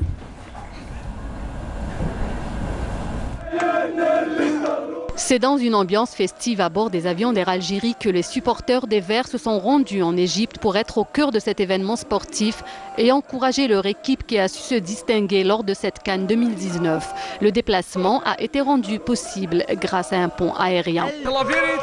اقسم بالله غادي نحس الروح الوطنيه هي اللي جبدتني باش راني رايح نسيبورتي ليكيب ناسيونال ان شاء الله نورمالمون رانا عندنا كيما نقول فيها الخير باذن الله 100% ان شاء الله نجيبوها رايحين ان شاء الله نزهاو ان شاء الله يفرحونا باذن الله ونروحوا لماسو ونجيبوا لا كوب ان شاء الله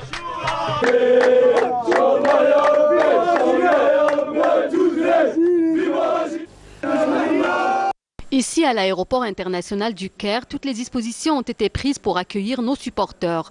Les bus étaient là à les attendre, les tickets leur ont été remis. يا الكيران استقبلونا مليح وان شاء الله نجيبوا لا كوب دافريك سهلوا لنا مليح ما عطلوناش ومدونا تيكيات كي جينا طالعين وراهي تبان الامورات ما شاء الله نربحوهم ان شاء الله هاوين جينا في رحله من الجزائر منظمه الله يبارك جينا امبيونس في الطياره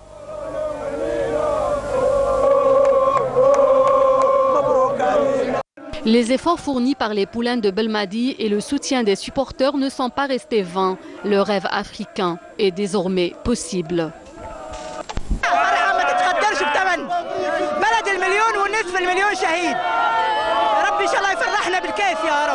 ان شاء الله كاس افريقيا ان شاء الله للجزائر ان شاء الله الحمد لله يا ربي تكاليفينا بعد مجهودات جباره والحمد لله نشكر اللاعبين نشكر بالماضي اللي رجع الروح للفريقنا الوطني ان شاء الله الجزائر تاخذها ان شاء الله جوزناها على اعصاب ما تحكمناش الاعصاب تاعنا خلاص والحمد لله التعب تاعنا ما راحش مبروك للجزائر الجزائر الف مبروك ليها الف مبروك الجزائر ان شاء الله البطوله الجزائريه مازال نيجيريا مازال نيجيريا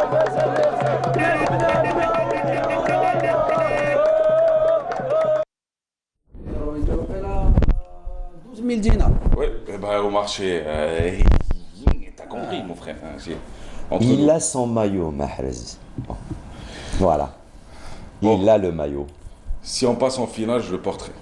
En attendant, non. Moi, je suis pas superstitieux. Moi, je mets pas le mauvais œil à l'équipe nationale. Regarde, lui, c'est un problème, par exemple. Ce soir, ne le mets pas, le pull. Si. Ce soir, sérieusement, ne le mets pas. Tu vas nous foutre l'œil. Pas du tout. Si, je le mettrai. Alors, du coup, les supporters, quelle note vous leur donnez? 10 sur 10? Ah oui, moi je leur donne 10 sur 10. Ça a été bon. Moi, je leur donne. Dévouement, de par leur. Moi, je leur donne 12 sur 10. Vous avez vu les campagnes quand ils nettoyaient après les gars? Oui, c'était vraiment. Beau, pour l'instant, ils sont considérés parmi les meilleurs, si ce n'est les meilleurs supporters lors de cette Coupe d'Afrique des Nations. Ils ont marqué de leur empreinte, même si dès le premier match, la fédération et les supporters algériens avaient été pénalisés par la Confédération africaine, puisque on a pris l'habitude d'allumer les fumigènes au stade, etc. Ils ont été suspendus. Il y a eu une amende. Ils se sont rattrapés par la suite. Et ils ont donné le bon exemple. Et ils sont devenus parmi les meilleurs supporters donc de cette Coupe d'Afrique des Nations. C'est interdit. Il ne faut pas non plus exagérer. Mais après, l'Algérien, vous connaissez, l'Algérien, il s'exprime à sa manière. Donc il est comme ça, le supporter algérien. Oui, mais bon, ils ont tellement pris l'habitude. Ils ont tellement pris l'habitude. C'était bien, hein? C'était très mal. C'est beau, c'est beau. J'adore, moi. Ah oui, vous êtes. Moi, j'adore. Bah oui. Ne le dites pas à la télé, c'est interdit. On risque d'être sanctionné. Non. La FIFA regarde Canal Algérie. C'est le bonjour d'Algérie, le week-end avec Mahrez. Sérieusement, je vous jure. Balancez des images, vous n'avez pas de droit, vous allez voir comment vous avez l'impression d'être une petite chaîne télévision et tout, bam, d'un coup. 75 000 $, s'il vous plaît. Non, mais non. Pour vous dire, non, c'est regarder. Mais ça, sur un plan éthique, normalement, on le sait qu'on n'a pas le droit, on n'a pas le droit. Donc, non, mais on ne le fait pas, de toute façon, on respecte. Non, on respecte, on ne le fait pas. On le fait pas. On continue avec les supporters très rapidement. On va écouter également certains supporters qui, pour leur part, ils n'ont jamais mis les pieds dans un stade de foot. Et là, ils prennent la décision, ils prennent leur courage à deux mains et ils ne veulent pas rater cet événement qui est la Coupe d'Afrique des Nations. Pour certains, je dis bien pour certains, on écoute les sonores des supporters qui vont faire le déplacement ou qui sont partis hier pour ce déplacement en Égypte pour assister à cette demi-finale des Verts face au Nigeria. Et on retrouve tout à l'heure Mahrez, bien sûr, et toute l'équipe.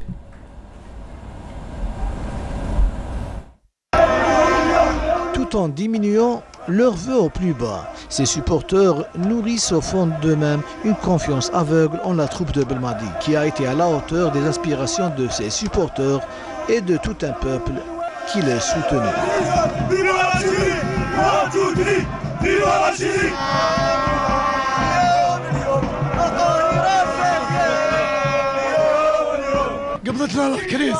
قريب حبس قلبي بس الحمد لله ربي كان معنا ووفقنا باش كاليفينا الدومي فينال.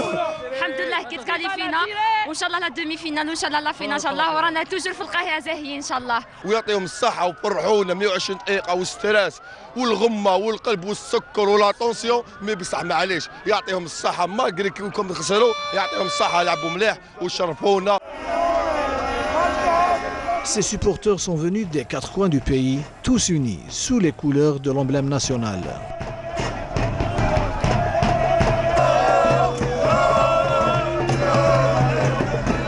فريق ايضا تاعنا كان قوي جدا جدا وهذه كرة القدم حتى تلعب حتى الدقائق الاخيره. يعطيهم الصحه اليوم الاولاد داروا لنا كرو ماتش انا نعتبره احسن مقابله في الدوره هذه. هذه البدايه ومازال صح نيجيريا بربي ان شاء الله ونزيدوا نربحوا ونديو لا فينال ونديو كوب دافريك حنا لي زالجيريا ونقدروا لها. الحمد لله كي تكاليفينا وفرحنا ربي الحمد لله الحمد لله الحمد لله.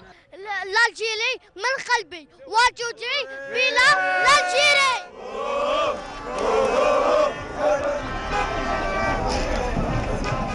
Un défi que les protégés de Djamel Belmadi ont relevé pour donner la joie à ces milliers de supporters et qui ont cru jusqu'à l'ultime tir au but qui leur a permis de composter haut la main leur billet pour le dernier carré.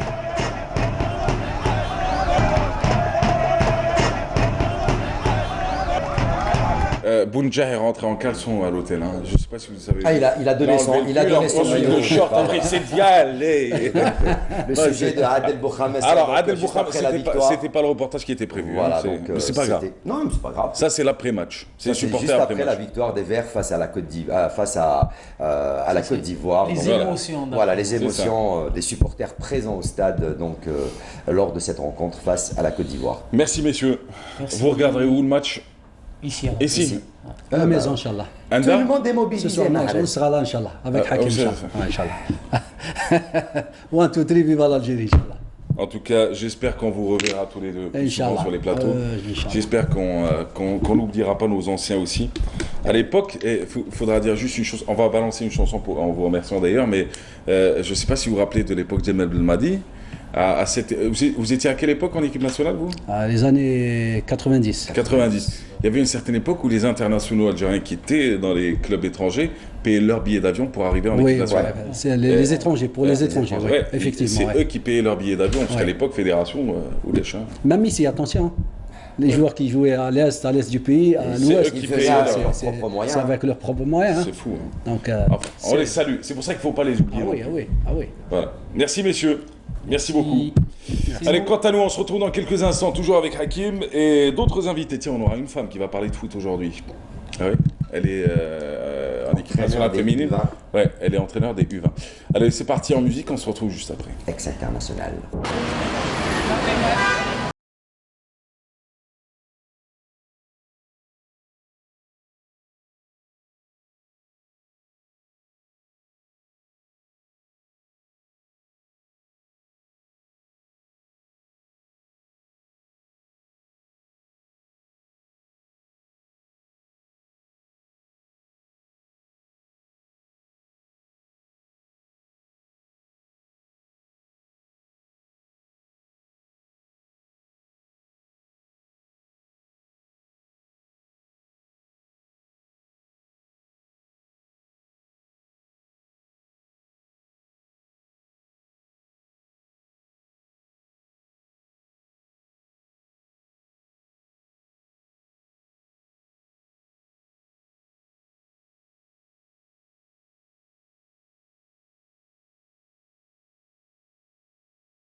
Et hop là, c'est reparti, mesdames, messieurs.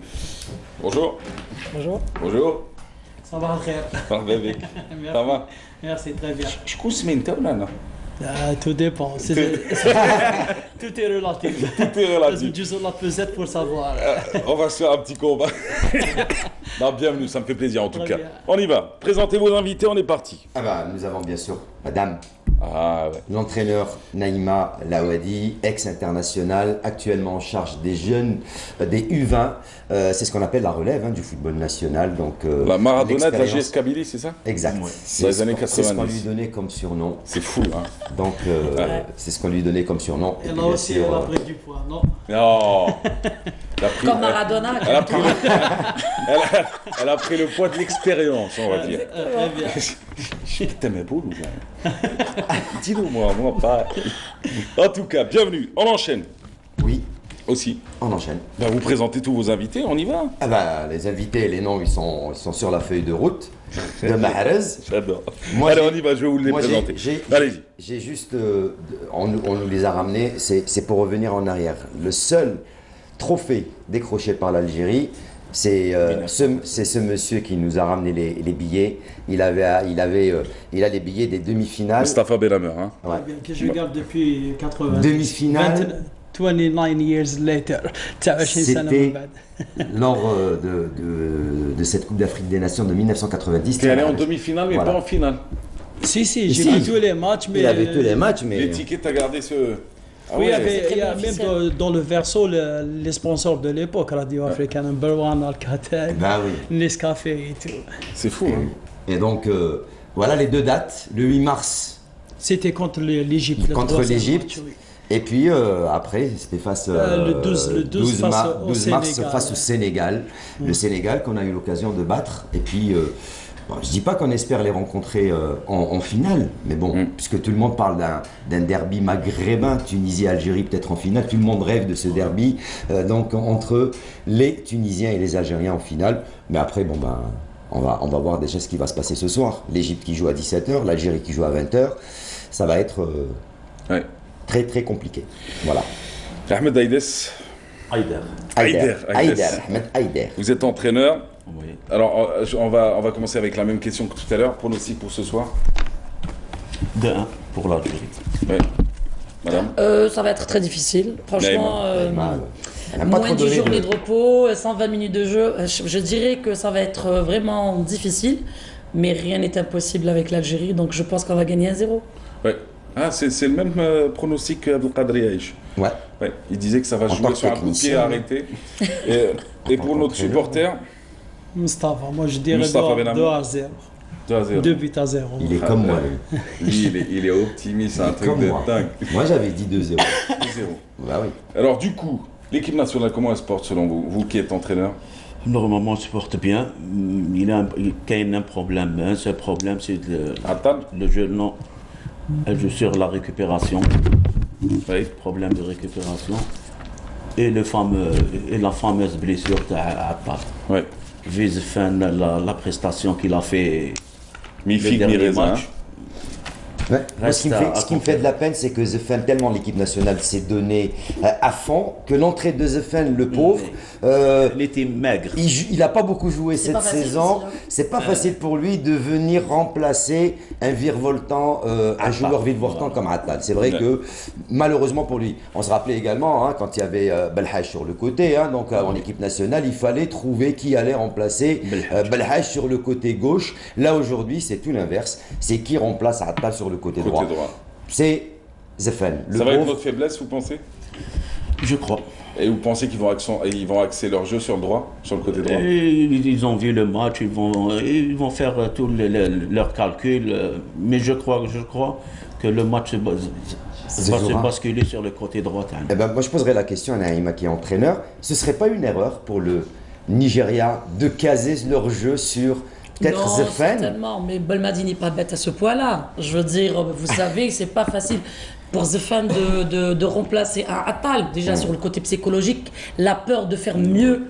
Donc peut-être c'est une fausse note pour ce match-là, mais ça m'étonnerait. Je pense que Belmadi, il a vraiment travaillé ce côté-là pour que contre le Nigeria, Zefan, il va pas faire 2 erreurs. Je veux dire, je pense que ce soir, il sera plus ou moins bien que l'autre match. Donc, la dernière fois, ça va être compact. Il est rentré contre en cours de jeu, il s'y attendait pas, il s'est pas échauffé, il est rentré directement dans le bain puisque personne ne s'attendait de cette blessure de Attal. Et puis voilà. Donc, mais là, pour ce soir, si des fois il est dans le 11 rentrant, il sera prêt avant le coup d'envoi.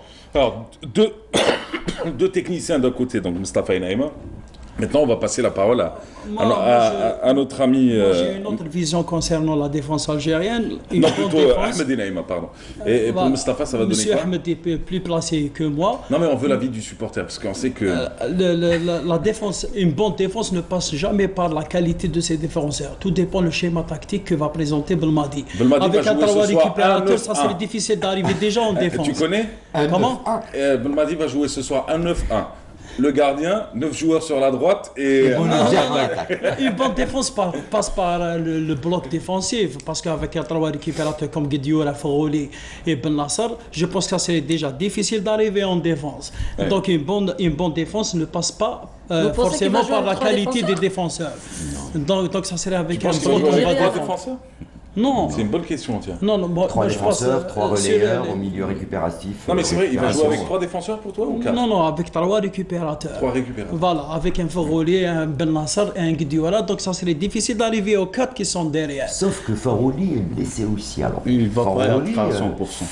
Il ne sera pas à 100%, il est sorti blessé, donc ça va poser problème. Alors c'est quoi problème. l'alternative Farouli? C'est Abid. Ah oui. C'est Abid pour l'instant, dans le milieu à la récupération accompagné de Guedioura, il y aura Abid. Donc après, mis à part si c'est avec lui que poker de fait la conférence de presse. Voilà. Donc on peut s'imaginer qu'il fera partie du 11 rentrant. Éventuellement. Mais je ne crois pas qu'il va changer l'équipe. Ah oui. Il ne va pas s'amuser à... Il n'y aura pas de Simani dès le départ, il n'y aura pas de Brahimi dès le départ, il n'y aura pas de... La même équipe, elle sera... Ah oui.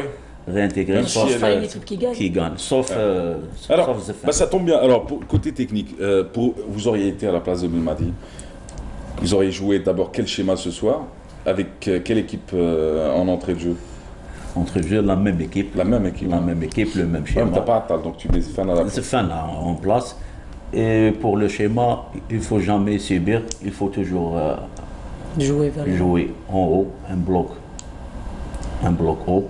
Pour éviter, 3-3, pour éviter le 4-2-3-1. Alors, les circonstances qu'on n'aime pas. Vous avez connu Slimani, vous?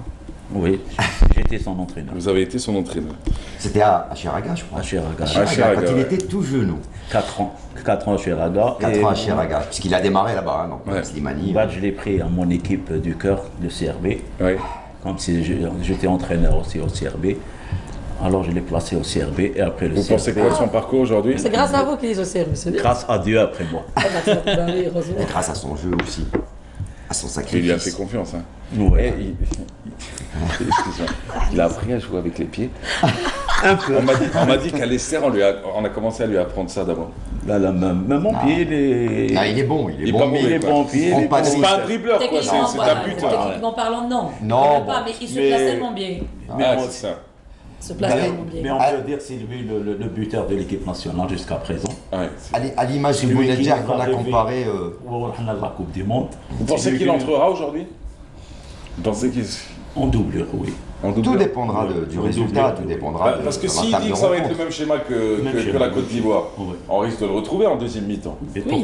Ça dépendra du résultat. Ouais. Donc, c'est fou. Vous auriez été à la place de Belmadi, vous auriez fait quoi? Bon, je ne suis pas Belmadi, donc je ne peux pas savoir. Non, je sais pas.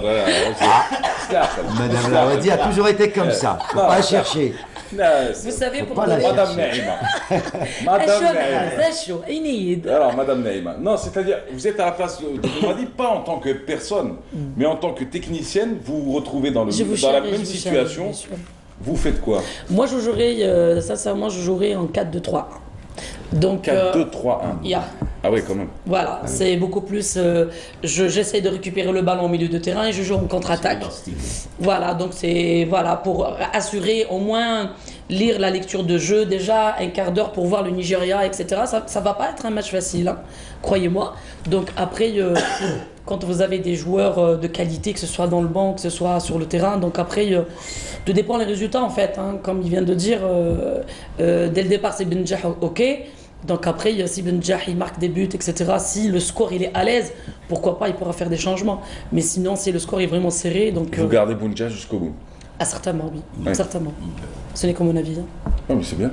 Après, vous n'avez pas peur de... Après, tout dépendra du résultat. Si on ne passe pas assez le ballon il va pleurer, Benjah, ce soir. Ça y est, non, mais je bon. pense qu'il va marquer. Vous savez qu'avec Jamel Belmadi, tous les joueurs se sont fait une raison. C'est simple. Ouais. C'est moi qui décide, c'est moi qui aligne, c'est la discipline. C'est moi qui décide, c'est moi qui aligne, c'est moi qui choisis qui doit faire quoi sur le terrain, qui doit porter le brassard, qui doit tirer les pénaltys, qui doit tirer les coups francs. Mais après, bon, il laisse un peu de largesse à l'image du pénalty, donc, puisque Bounedjah l'a dit, et je l'avais dit tout à l'heure, j'ai pris la décision, avec l'autorisation de l'entraîneur, de tirer ce pénalty raté. Alors, il y a conférence de presse. Alors, j'ai bien apprécié. Une des conférences de presse, vous l'avez tous vu, ça c'est sûr. Alors, c'est quand, vous m'excuserez, moi et les noms, ça fait deux. Ça fait trois même. Trois. Alors, il y a un des joueurs qui se retrouve en conférence de presse avec c'est le jeune Boudaoui. Voilà, c'est le jeune prodige du Parado. Alors, on ne comprend pas trop la réaction de Belmadi. Non, Belmadi a fait la traduction. Il a expliqué à son joueur. Non, mais attendez, on ne comprend pas trop sa réaction par contre. Alors, on ne sait pas s'il l'a bien pris ou mal pris. Quand Boudaoui à un moment dit, vous savez, c'est le joueur qui fait l'entraîneur. Et Belmadi lui dit en arabe, à un moment, il chuchote en arabe, eh ben merci de m'avoir fait. Alors du coup, est-ce que vous pensez qu'il est dans cette vision-là? C'est les joueurs le plus important et l'entraîneur, c'est l'homme qui fédère et qui organise les choses.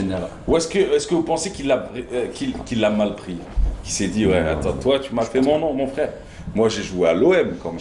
Est-ce que vraiment c'est l'intention de Belmadi? Peut-être que c'est un délire. Je pense que c'est un petit délire, une petite... Non, je pense pas. Non, mais est-ce que vous le pensez, vous, par exemple? Que c'est les joueurs qui font l'entraîneur et pas l'entraîneur, qui font le nom de l'entraîneur. Ism el-Mudarrib. Pour aller jusque-là, non. C'est pas les joueurs qui font le... Vous pensez que sa langue a fourché, Boudaoui a dit peut-être des choses qui... pas forcément... Mais il faut avoir de bons joueurs pour être un bon entraîneur à dire en premier. Pour faire des résultats, pas un bon entraîneur. Voilà, pour faire des résultats. Très bien parlé. C'est ça. Quand on a une petite équipe, le moyen, tu fais pas la une. Mais quand on a de bons joueurs, généralement, tu deviendras un bon entraîneur. Boudaoui, il a parlé, peut-être qu'il a parlé, mais il pensait sur pas les ce qu'il résultats. Voilà. Oui, je pense que c'est ça. C'est la première fois qu'il fait une conférence de presse internationale en plus avec la logique fait que c'est un couteau à double tranchant. Un entraîneur choisit ses joueurs. Contre vents et marées, même contre l'avis des spécialistes, il choisit son équipe. Il veut mettre en valeur certains joueurs. Belmadi a choisi ses 23. Il les a choisis. Certains joueurs, il veut les mettre en valeur, à l'image de Boudaoui, à l'image de Bounedjah, à l'image de certains. Il veut les mettre en valeur, il veut leur donner, peut-être les remettre sur la sellette internationale et leur donner un nom. Mais c'est aussi les joueurs, grâce à ce qu'ils donnent sur le terrain, qui vont apporter ce trophée à Jamel Belmadi, qui va faire de lui un nom, un grand entraîneur. C'est pour ça qu'on dit des fois, c'est le joueur qui fait l'entraîneur. Mais c'est l'entraîneur aussi qui fait le joueur. Monsieur, vous l'avez dit, Ahmed a lancé, plutôt a entraîné Slimani. Slimani aujourd'hui, il joue à l'international. C'est qui a fait l'autre? Est-ce que c'est Slimani qui a fait notre charmant entraîneur ou est-ce que c'est l'entraîneur qui a lancé Slimani? C'est lui qui a lancé Slimani. Slimani est devenu un grand nom. Il peut remettre en valeur son entraîneur en disant que c'est grâce à lui que je suis là où je suis, comme il peut garder ça pour lui. Et c'est ce qui se passe en équipe nationale. Il vous envoie des messages pour la haie, Slimani? Oui, les premiers temps. Plus maintenant. Plus maintenant. Ça y est. Slimani, début de carrière, t'es proche de ton entraîneur. Non, avant, il payait milieu en de dinars. carrière, Maintenant, c'est en pound. pas ton entraîneur, fin de carrière, tu lui envoies des messages comme c'est bientôt ta fin, toi aussi. On lui souhaite en tout cas de belles choses. Très gentil. Boudaoui aussi a été bousculé par le journaliste qui lui a posé des questions en langue française. Donc lui, il ne maîtrisait pas le français. Maintenant, j'ai pas compris votre délire. Vous trouvez des excuses à tout. Je le vois. Moi, je suis d'accord. Moi, je vais vous dire, je suis d'accord. Parce qu'il s'est passé pire avec le sélectionneur tunisien aussi, avec le joueur Sassi. Lui, il a refusé carrément. Hier également, il leur dit en français. Attends, t'as vu le Tunisien ou t'as pas vu le joueur nigérienne, avec la journaliste nigérienne, il lui a dit c'est pas à vous de poser ce genre de questions, c'est pas à vous de vous immiscer. Il s'est déjà pris lui aussi la tête avec des journalistes qui. Ouais, mais sur le cas du joueur tunisien qui a refusé de parler en français. Sans idée colonialiste ancienne, on va sortir de ces clivages-là. Je veux dire, t'as une langue en plus, c'est une richesse, c'est réglé. Tu parles arabe, tu parles français, tu parles anglais, c'est très bien. On est dans un monde qui bouge. Maintenant, par contre, le traducteur a dit quelque chose de juste, qui représentait la FIFA. Il a dit, vous parlez pas en arabe, vous parlez en tunisien. Vous êtes en dialecte. Si vous parlez en arabe classique, pas de problème. Mais si vous parlez en tunisien, ça va être compliqué. Et pour traduire, et pour comprendre, et donc faire le héros dans une telle... je trouve que c'était du populisme un peu, je ne sais pas à qui voulait plaire exactement. C'est ça, pour faire du buzz. D'ailleurs, parce qu'ils souriaient quand la crise est née. Tu as des journalistes en face de toi, ils ne parlent pas. C'est des... Moi, je trouve c'est le Sénégal, hein, c'est un pays francophone. Non, quand on est international professionnel, écoutez, une langue, c'est une richesse d'apprendre d'autres langues. Donc, c'est un atout pour le joueur. Et puis, moi, je dirais de parler, c'est vrai, de parler en arabe littéraire, ça m'étonne, je pense pas qu'ils savent parler l'arabe littéraire. Donc, si ce n'est l'arabe algérienne et tunisienne, moi, je pense que c'est pour faire le buzz. Mais pour Boudaoui, je pense qu'il ne sait pas, le pauvre. Non, pour Boudaoui, non, c'est pas pour ça. Non, là, sur le Tunisien, il a refusé de parler. Ça, c'est une chose. Mais pour Boudaoui, je suis d'accord. Mais je pense que, mais quand même, à ce niveau-là, je pense qu'il faut quand même préparer les joueurs à... Il faut les préparer, quoi. Tu ne peux pas dire Mskin, il ne parle pas, ou là, quand tu dis un truc, il leur faut... Voilà ce que tu vas dire. Mais le gamin, il n'a que 19 ans. Il a 19 ans, il n'a pas 30 ans. Même le protocole des conférences de presse, même le journaliste doit être initié que le monsieur ne sait pas parler en français. Non, c'est pas sur la langue. Non, attendez. Non, Boudaoui, c'est pas une question de langue française. Boudaoui, c'est un autre cas. On parle... Boudaoui, le cas a été évoqué par rapport à ce qu'il a dit, aux propos qu'il a tenus. Est-ce qu'il les pensait réellement ou est-ce que Harbetlo, est-ce que l'idée sur la...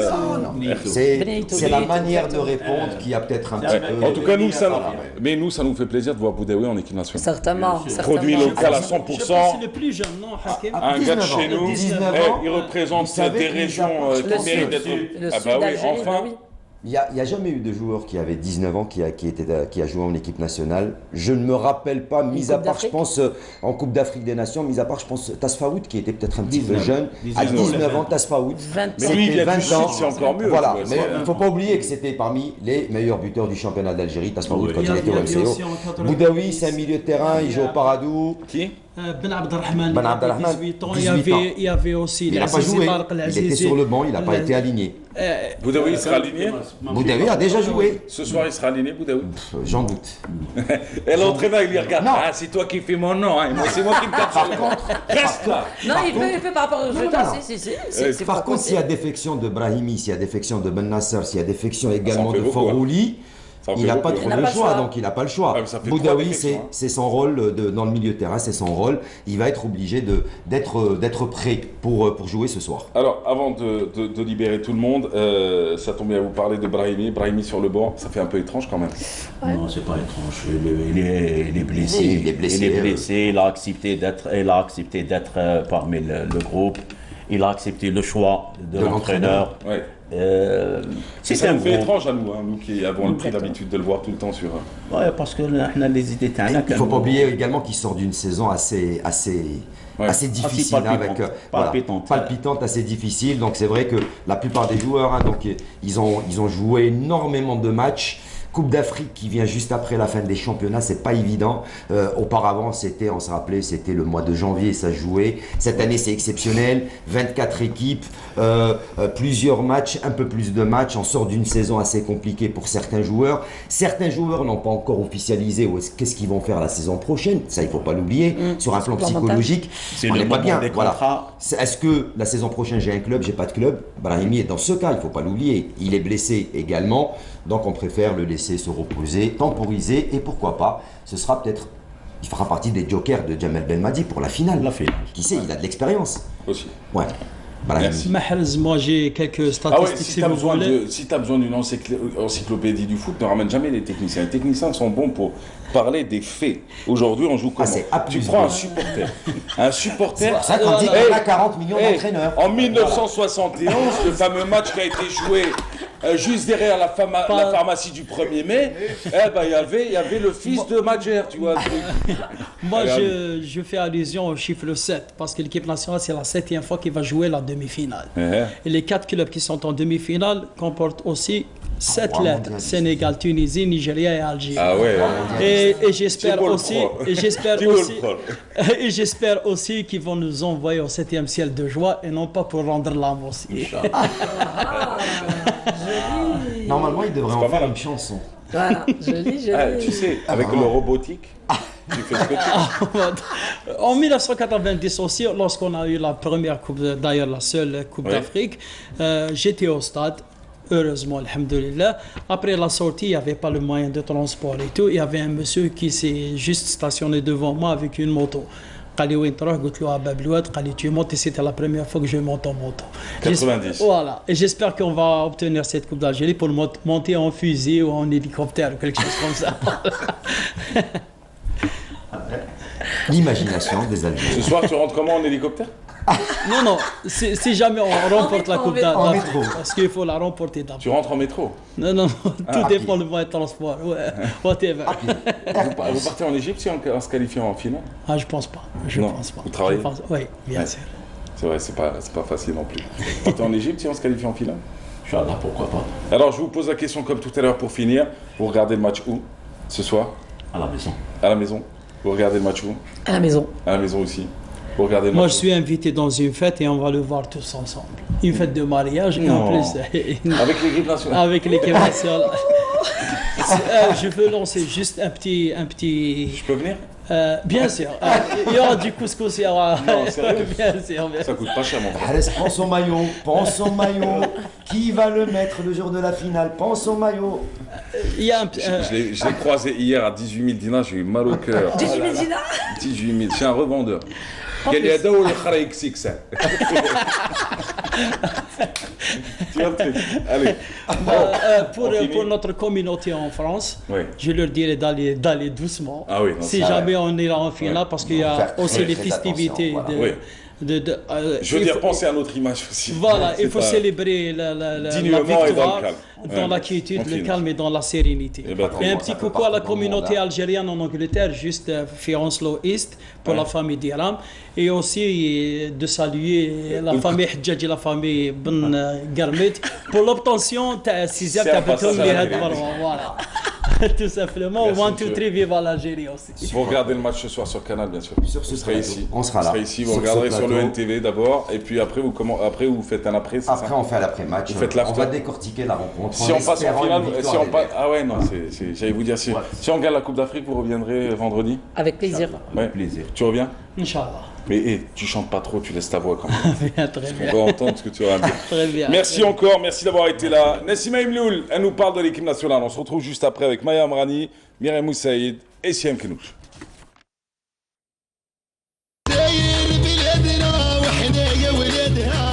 Non, ce n'est pas un hasard, ni même une coïncidence, mais plutôt le fruit d'un travail de longue haleine, dans la rigueur, la sincérité et surtout la soif pour le succès, le goût de la réussite, faire plaisir à un peuple, voir cette émotion partagée par plus de 40 millions d'Algériens.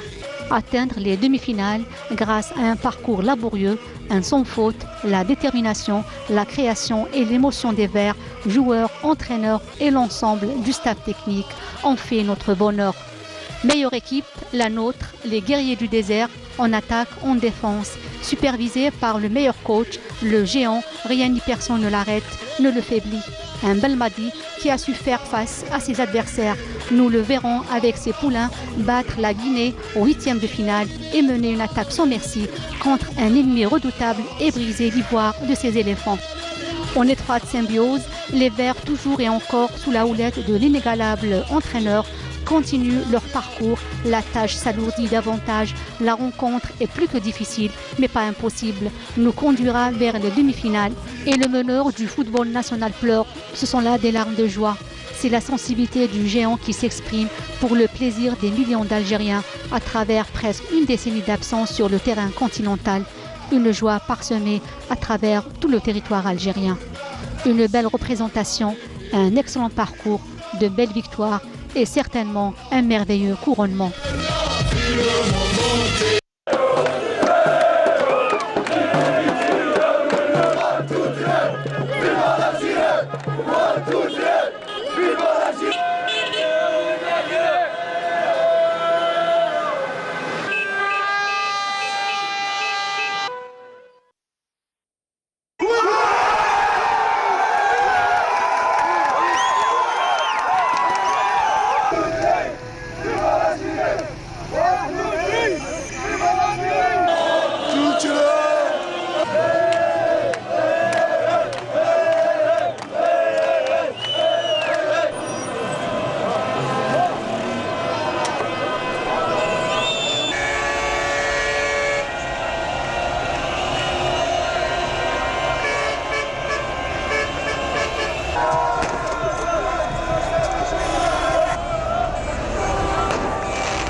Voilà, alors du coup on est de retour, ça c'était les ambiances d'après quart de finale. En demi-finale on verra ce que ça va donner. Maya Amrani, bonjour. Bonjour Mahrez, bonjour. Comment ça va bien? Ça va, alhamdoulilah, nous sommes aux couleurs nationales bien sûr, et pour supporter notre équipe nationale.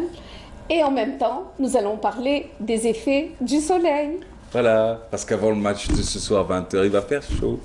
Alors vous recevez aujourd'hui Dr Nora Aitou Yahya. Bienvenue à vous, vous êtes docteur dermatologue, clinicienne. Bienvenue à vous. Voilà. Bonjour. On parle du soleil aujourd'hui. On parle du soleil, des mauvais effets et des bons effets du soleil, parce qu'il y a des bons et des mauvais. Nous ne sommes pas tous égaux devant le soleil.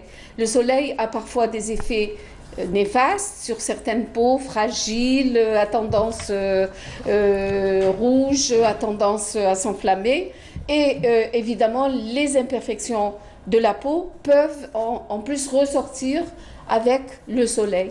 Donc, vous êtes là pour nous parler, docteur, de ce qui peut nous arriver dans le cas où on ne se protégerait pas du soleil, malgré parfois les nuages, malgré la grisaille, il y a quand même les UV qui passent. Donc, comment faire et quelles sont les peaux plutôt soumises beaucoup plus à ce genre de problème? Rebonjour. Et pour juste donner une petite note d'optimisme avant de commencer à parler boutique et dermatologie, en attendant tout à l'heure de passer à l'antenne, le sportif qui était dans la salle d'attente avec moi m'a dit « Ce soir, pour le match d'aujourd'hui, pas de coup de soleil, mais coup de foudre pour l'équipe. » Voilà, c'est juste pour dire ce petit clin d'œil, ce petit coup de soleil là pour l'émission. Et si je comprends bien, pour en revenir à tes questions, si je comprends bien le fond de ta pensée, tu veux savoir si les peaux... elles ne réagissent pas toujours de la même façon. Ne sont pas égales devant le soleil. En fait, ça veut dire que tu veux que je traduise ça en phototype. Le mot savant, ça s'appelle phototype. Exactement.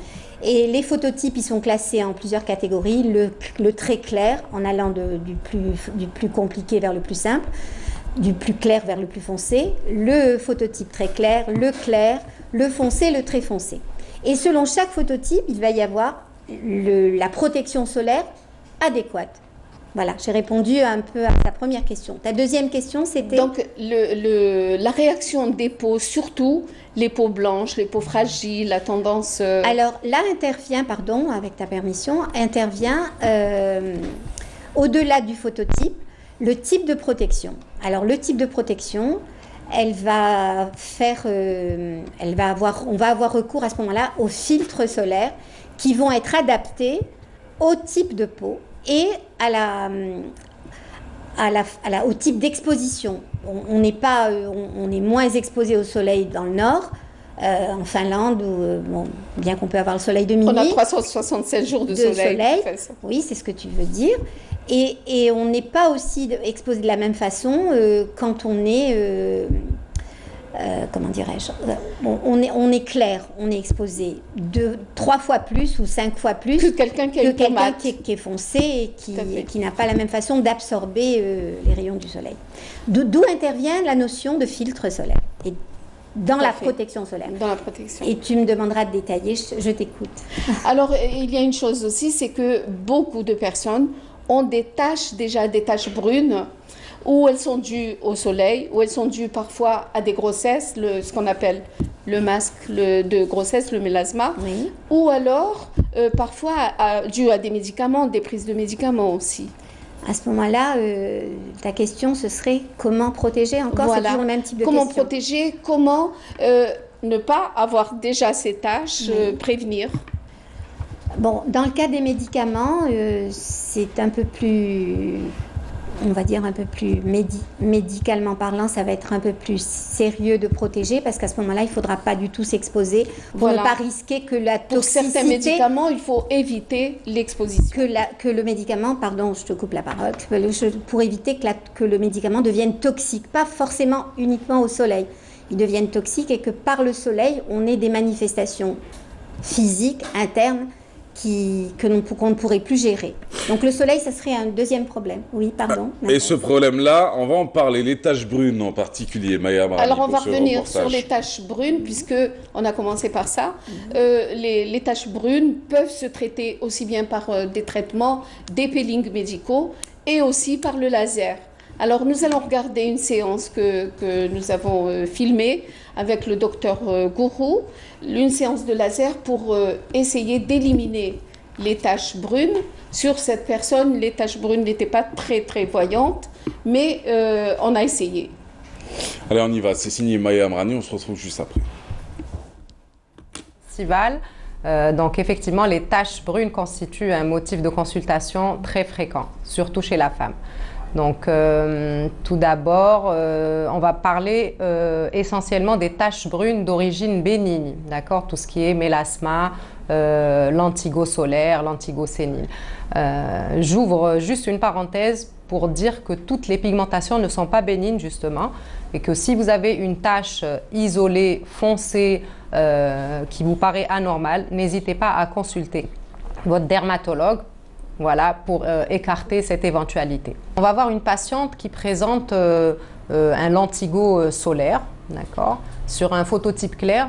Alors je tiens à souligner que les traitements anti-taches, notamment les peelings, le laser, se font en période hivernale. Alors c'est surtout entre novembre et mars. Là, on a une patiente, c'est juste pour vous montrer un petit peu comment ça se passe. C'est une patiente de phototype clair avec des taches très claires. On va pouvoir faire un traitement test avec le laser pour que vous puissiez voir comment se passe une séance. Alors, sur cette patiente, par exemple, on a ce qu'on appelle un lentigo solaire. On l'appelle aussi lentigo sénile sur des personnes plus âgées. Donc, on voit qu'elle en a sur le visage. C'est un phototype plutôt clair. Et sur les mains. Sur les mains, c'est quand même très inesthétique. Et vous allez voir qu'avec le laser, les lésions vont foncer un tout petit peu et quelques jours après, elles vont se décrouter, elles vont tomber. Le résultat est vraiment magique, d'accord? On a des résultats vraiment très satisfaisants et on peut le refaire à souhait sur toutes les zones photo-exposées. Les mains, les avant-bras, le décolleté, le visage. Après le laser, il y a évidemment des précautions à prendre. On met d'abord des crèmes cicatrisantes, d'accord, pendant une semaine, 10 jours, ça cicatrise. Et ensuite, il faut une protection solaire pendant 1 mois. Donc, écran total et pas d'exposition solaire pendant au moins 1 mois. Voilà. Donc, on règle la machine. Hop, en paramètres. Donc, on va mettre l'effluence qu'on veut. Voilà.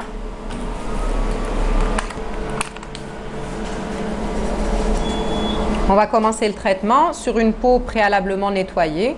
On va faire quelques tirs uniquement sur les taches brunes. Vous allez voir que le traitement n'est pas désagréable, n'est pas douloureux, on ne met pas d'anesthésion auparavant. Et surtout, c'est très rapide, donc on peut faire une centaine de lésions dans la même séance. Voilà. Je vais commencer. Hein. Voilà.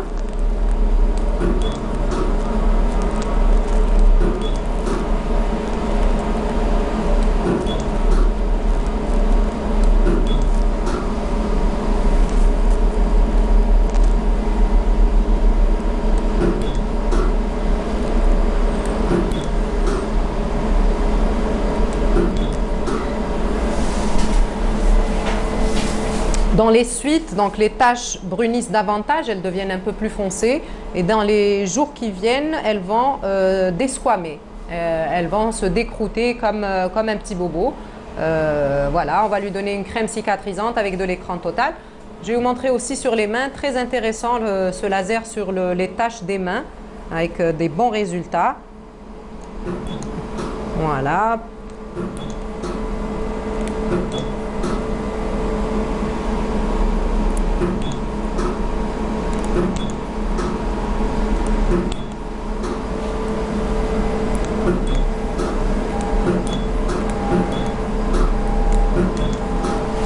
On vient de faire un traitement laser des taches pigmentaires de cette dame.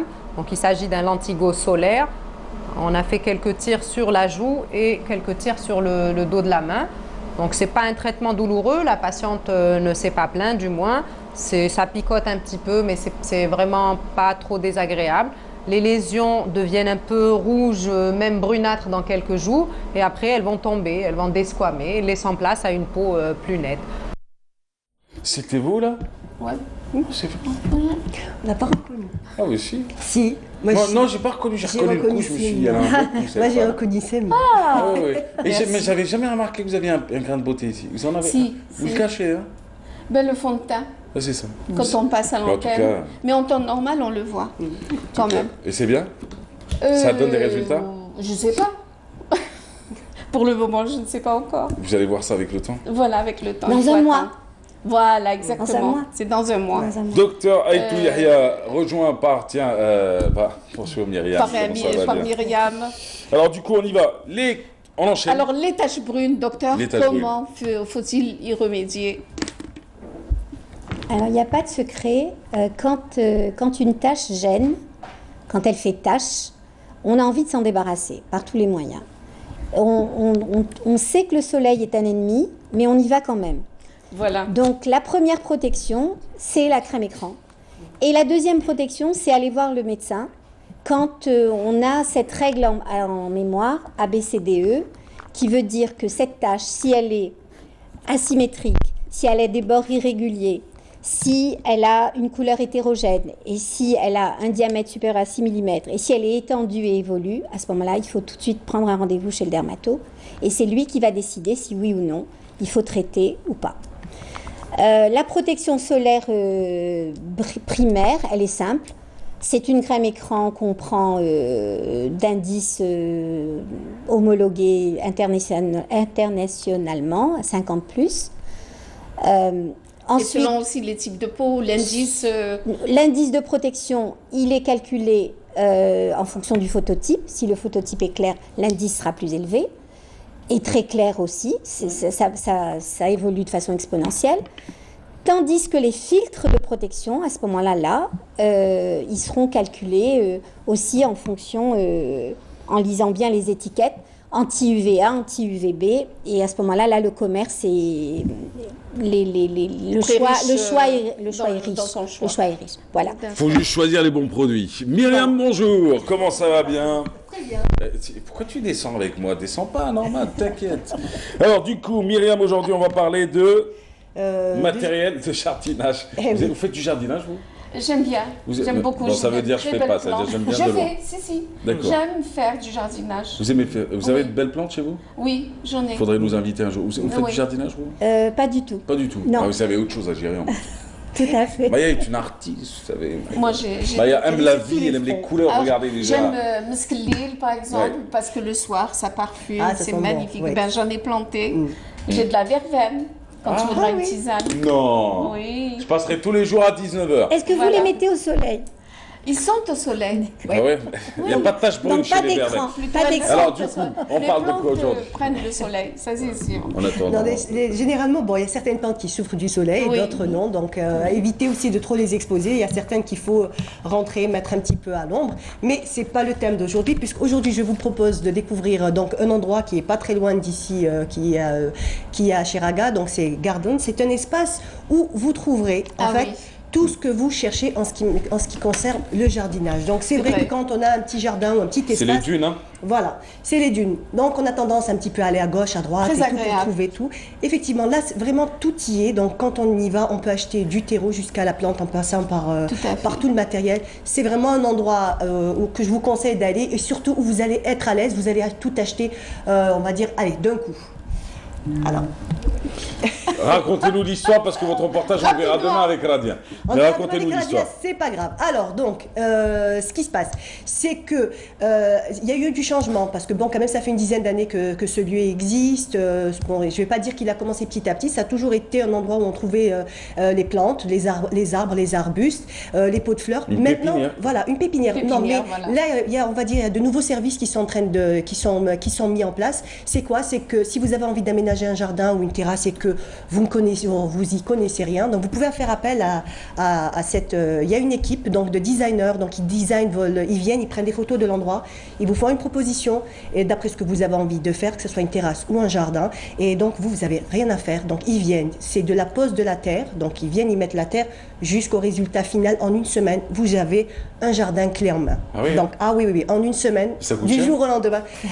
Ça dépend de l'espace, bien sûr, ça dépend des arbres que vous allez mettre. Maintenant, si vous voulez de grands sujets, c'est clair que plus c'est grand, plus c'est cher, c'est normal. Voilà. Maintenant, si vous voulez mettre juste un petit peu de gazon, voilà.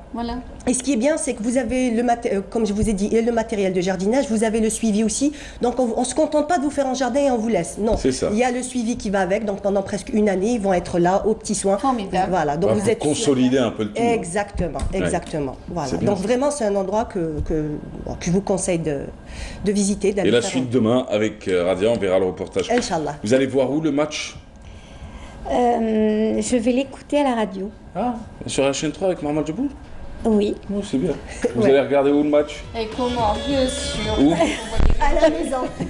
Je lui pose la question, elle me dit ouais, moi je supporte l'équipe nationale. Moi je suis à la maison. À la maison. Oui. Vous avez un grand écran? Oui, j'ai un grand écran. Je viendrai. Mais je sais que mes neveux et tout ça vont aller au stade au 5 juillet. Oui, il y a une opération d'un opérateur téléphonie mobile. Oui, c'est cool, c'est à côté de chez moi. Et vous? Je pense que je vais y aller. Je vais aller au 5 juillet. En plus, il y a orchestre, ambiance. Vous allez derrière la coupole, il y a aussi un autre truc. Ah ouais? Ça s'appelle Foot Zone. Génial. Juste derrière la fédération, comme ça. Super. Derrière la coupole, ou sinon vous avez ça du 5 juillet. On croise les Ou doigts. sinon, le 1er mai, ou à Gloubi, cas... où que vous soyez, n'hésitez pas. Et je vous rappelle juste le jeu rapidement. Tu veux gagner un pull de l'équipe nationale, tu vas sur ma page Facebook, tu me donnes le pronostic. Le premier qui donne le bon pronostic est le dernier. Allez. Aussi avant 20h. Ciao, camarades. Gagnons.